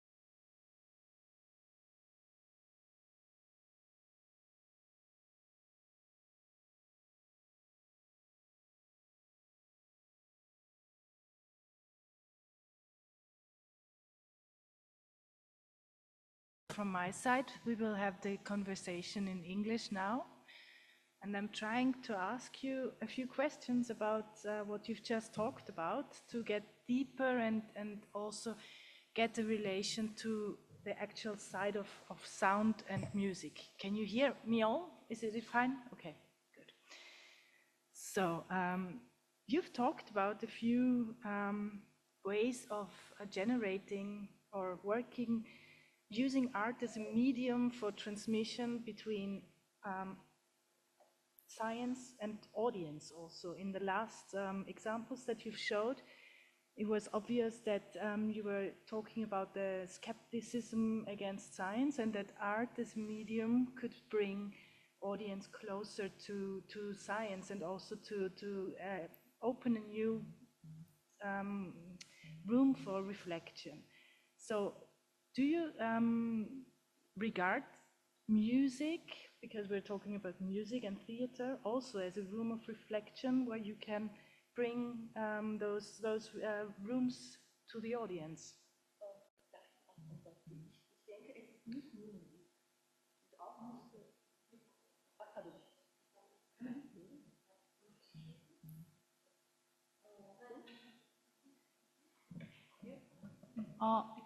Ganze Zeit könnt ihr nicht meine Stimme hören?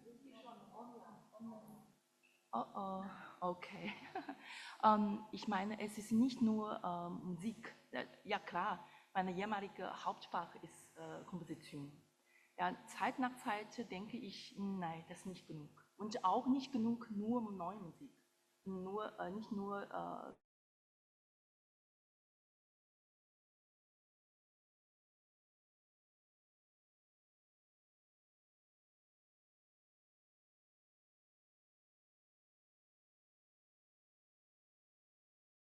Leben. So. Deshalb denke ich, man sollte viele, viele Sachen lernen. Einfach lernen. Miteinander lernen oder sich selbst oder von jungen Leuten sogar. Ja. 我觉得呢，这个不仅仅是音乐啊，就接着刚才的问题说，觉得不仅仅是音乐。我自己本身的专业呢是学习这个作曲，然后呢也接触到了戏剧。但是我觉得现在的整个这个世界，它实际上是很纷繁无杂的，或者说是乱糟糟的、无序的，就像一个戏剧。那这个呢也是德语当中的一个就是一个梗啊，就是德语当中这个 Theater 这个词，它本身也有指乱糟糟的状况这样一个意思。所以我觉得呢，我们现在就需要学习，相互的学习，而且还要向青年一代去学习。Okay, but is it okay if I ask in English? Yeah, yeah. Yeah, okay, because it saves us a bit of time. And when you say that the learning is most important, you also mentioned some basic principles that are like basic rules and regularities to make them feelable, sensible, and also audible.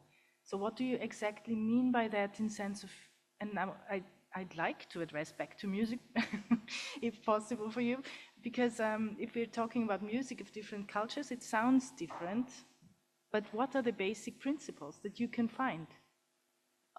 It's difficult to say. It's really difficult to say. It's really difficult to say, and also, you know, it's independent of different person.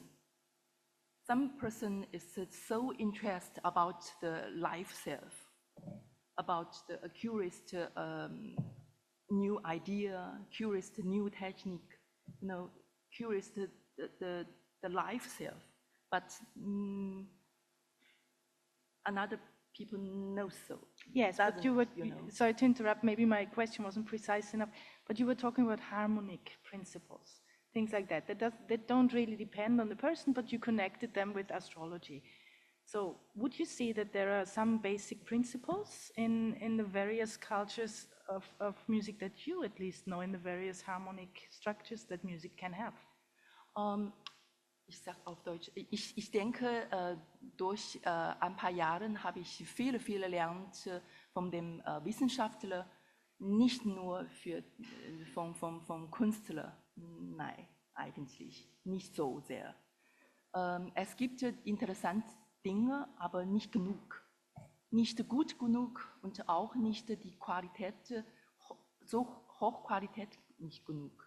Und ich meine auch wahrscheinlich ähnlich Stil, ähnlich Technik und auch ähnlich Gefühl. ja. 我试着翻译一下啊，就是说，在近几年来呢，我一直在学习，主要呢是在跟科学家学习，而不是像艺术家。应该说呢，我看到了很多有趣的东西，但是这些东西很多，但是我觉得他们有的也不够好，或者说他们的质量不够，有着一些类似的风格，有着一些类似的，就他们有一些类似的东西。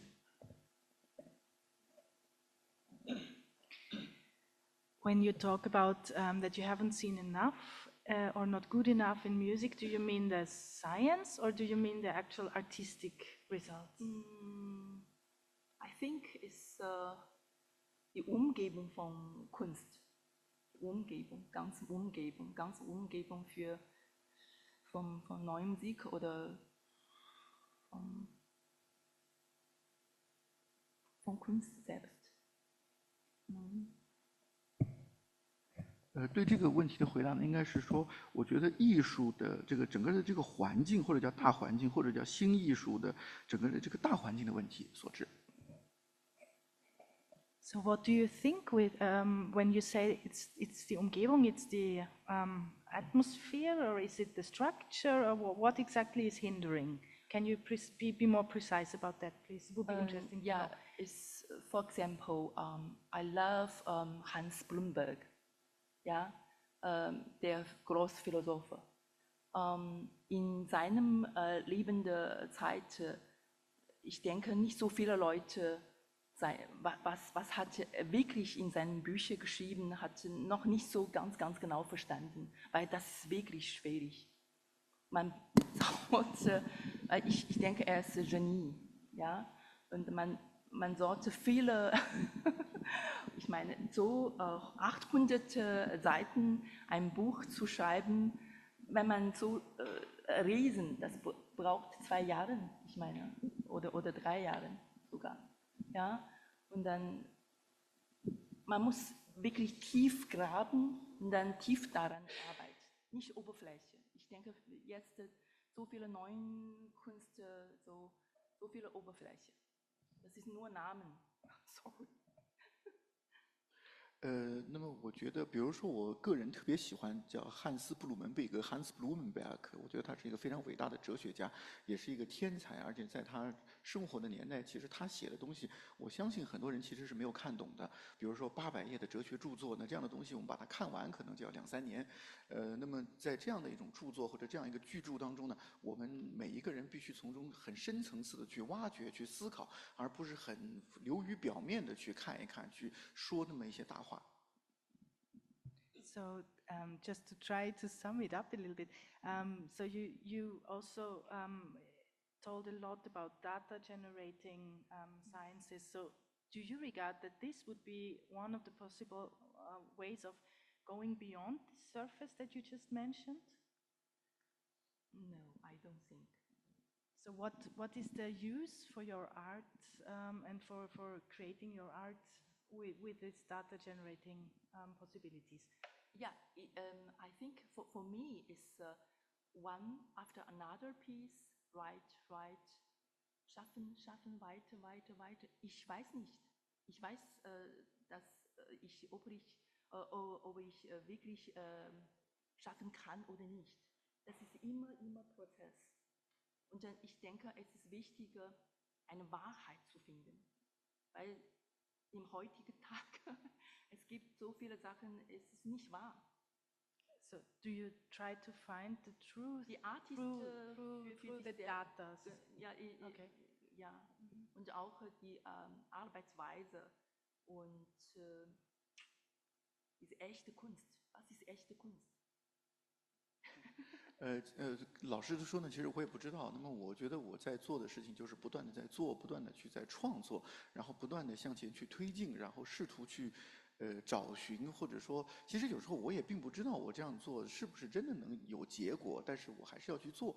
那么通过这样的一种创作呢，去寻找所谓叫真的艺术。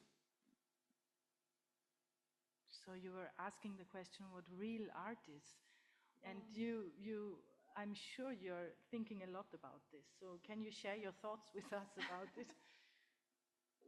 我想就是对这个青年的就是这个从业者，就是说要诚实。我觉得这个非常重要。我刚才说的那个就是真的意思，就是要诚实。因为今天太多东西，它不够真，不够诚实。对，所以就是要坦诚一些吧。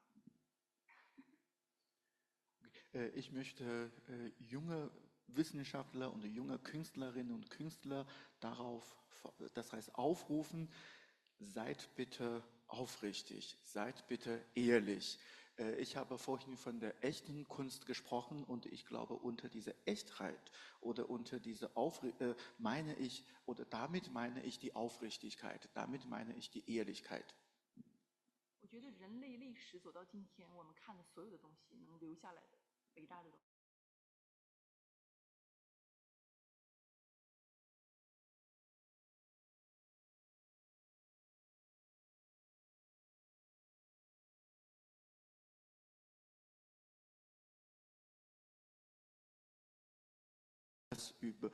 Was überleben kann und was hinterlassen wird, sind alles, was echt sind, alles, was wahr sind. Für mich selbst, ich weiß nicht, für andere, jeder hat einen anderen Geschmack. 这至少可能是我个人的一点建议，当然每个人可能有自己对这个事物的看法。I think you're touching one of the most difficult questions anyway, and the one that does not have an answer, and it does not have a single answer, and it does not have an eternal answer, you know. The answer is always training. Yeah. Keep on doing it. This one, I don't know. This one, maybe it's someone. Yeah, training after another. I think I would like to open the discussion now. So if you would like to join us with questions, please.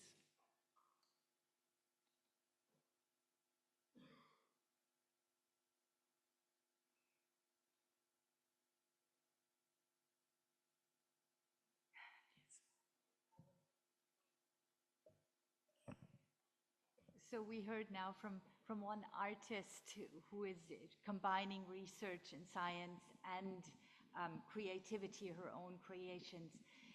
From your point of view, on the Austrian side, where is the creative process going now? What are the new elements? I mean, in relation, is there something you can think of from Austria or from Germany? Yes, I mean, there is a lot of different things going on at the same time.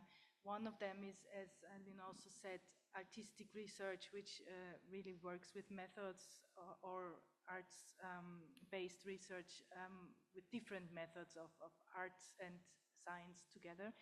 So in various ways, that's something that we can really see as a very important and influential development going on at the moment. Of course, also it's technology-driven in many ways, so that is something you will find very, very often, not only on the surface, like what you can see when you go to art performances, but also behind it, when you have a look at how things are being created and generated. So it can be on various layers. That's something that you will find very often.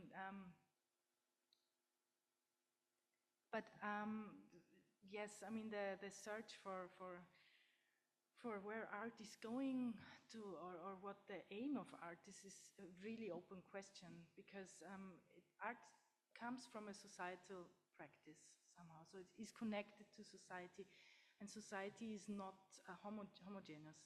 So the questions that people ask come from different perspectives and different angles, and I think that's also something we find very recently, that the perspective, that the perspectives used or shown are coming from various diverse backgrounds. So that makes it more open, more colorful, more participate, more inclusive also. So those are things that we can find in art in Europe at the moment very, very often. And of course that has influence on the material that you use. When you compose, for instance, and you want to, there are various ways that you can choose. You can either try to make a collage, as we have seen, where you confront things, or you can try to make some kind of synthesis or some, unify things. So it's totally different approaches, and that has a great impact on the material that you use, on the sounds that you use, on the staging that you do, on the characters that you choose for music theater, on the stories that you tell. Yeah.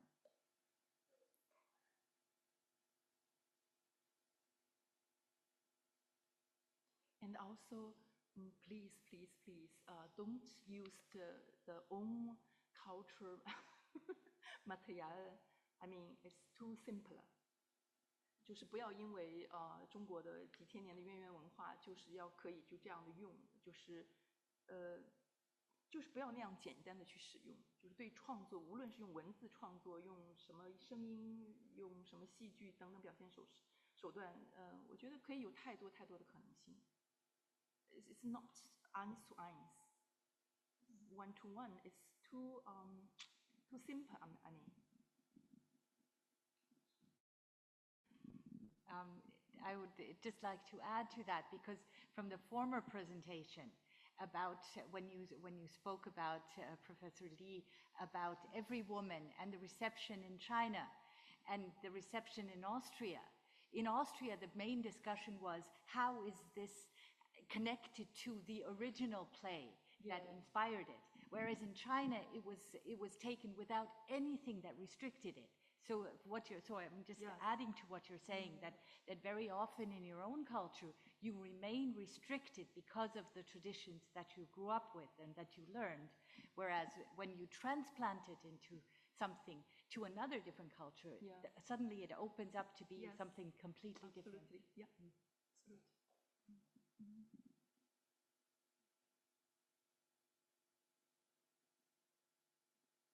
Anybody else would like to bring in interesting points? Yes, I can see someone. Yes, please.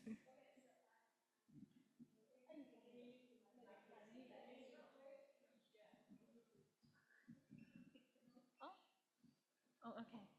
Yes. I have a question on the speaker. Yeah.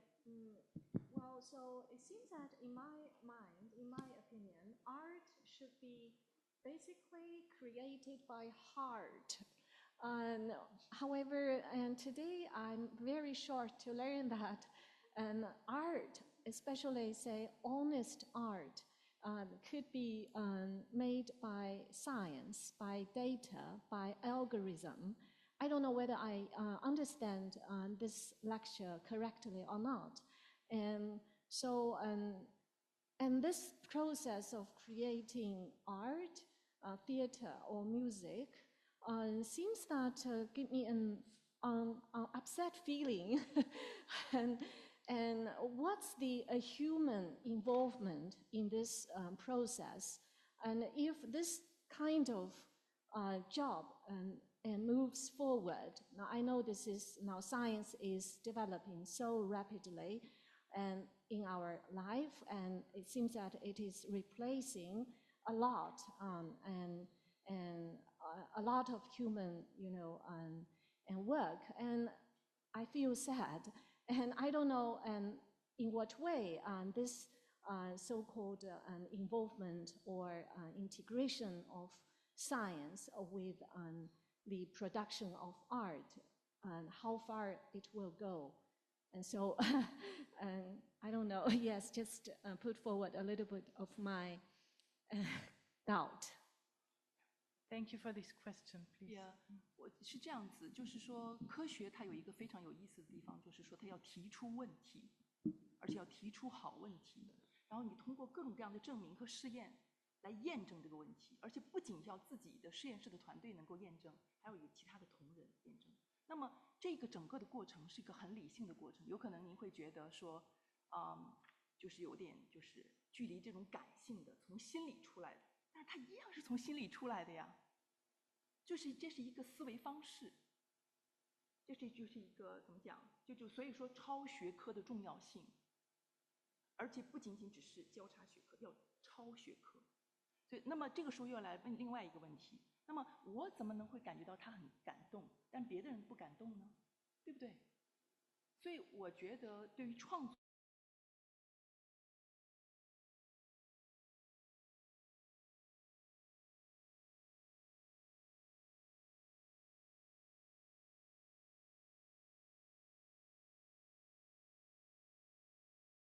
个对科学和这个一个误解吧。但是我还要说到那句话，就是我在这些年跟科研人员在一起，跟他们在一起，所以每一次交流都会给我打开各种窗户。所以我跟他们聊天的时候说，我感觉我现在窗户都不够用了。Ich denke, das Wichtige oder das Interessante an der Wissenschaft liegt daran, dass man Fragen stellt und vor allem gute Fragen stellt. Und mit Beweisführung soll man diese Fragestellung beweisen oder falsifizieren. Und nicht nur die eigene Forschungsteam, sondern die anderen Teams sollen auch die gleiche Fragestellung mit Experimenten beweisen oder falsifizieren. Das ist genau der Punkt von der Wissenschaft. Aber ich denke, Kunst und Literatur ist was anderes. Und das ist, glaube ich, die Wichtigkeit der das heißt, von fächerübergreifender Arbeitsmethode. Das heißt, wenn wir etwas schaffen, dann beschäftigen wir uns mit Materialien, mit Rohstoffen und es gibt natürlich etwas darin, was mich besonders bewegt, aber ich hoffe nicht, oder ich kann nicht hoffen oder erhoffen, dass der gleiche Punkt auch die anderen oder alle anderen bewegen, aber ich versuche es daran. Ja, ich versuche immer, dass meine Materialien oder mein literarisches Schaffen die anderen auch bewegen können. Moment, ja. Und in der Kommunikation oder im Austausch mit anderen Wissenschaftlern, jedes Mal eröffnet für mich so viele Fenster. Das heißt, jedes Mal, wenn ich einen Dialog mit anderen führe, dann öffnet sich ein Fenster für mich. Und jetzt habe ich ehrlich gesagt zu Hause schon viele Fenster. Okay, I am aware of the time, so maybe Jia or Ms. Wan, do you have any concluding notes to provide? Well, I think we have touched many different topics, and all of them would need more deeper discussion to really get some kind of enlightenment out of this discussion, probably. So thank you for your attention, and also thank you for your presentation. Thank you all.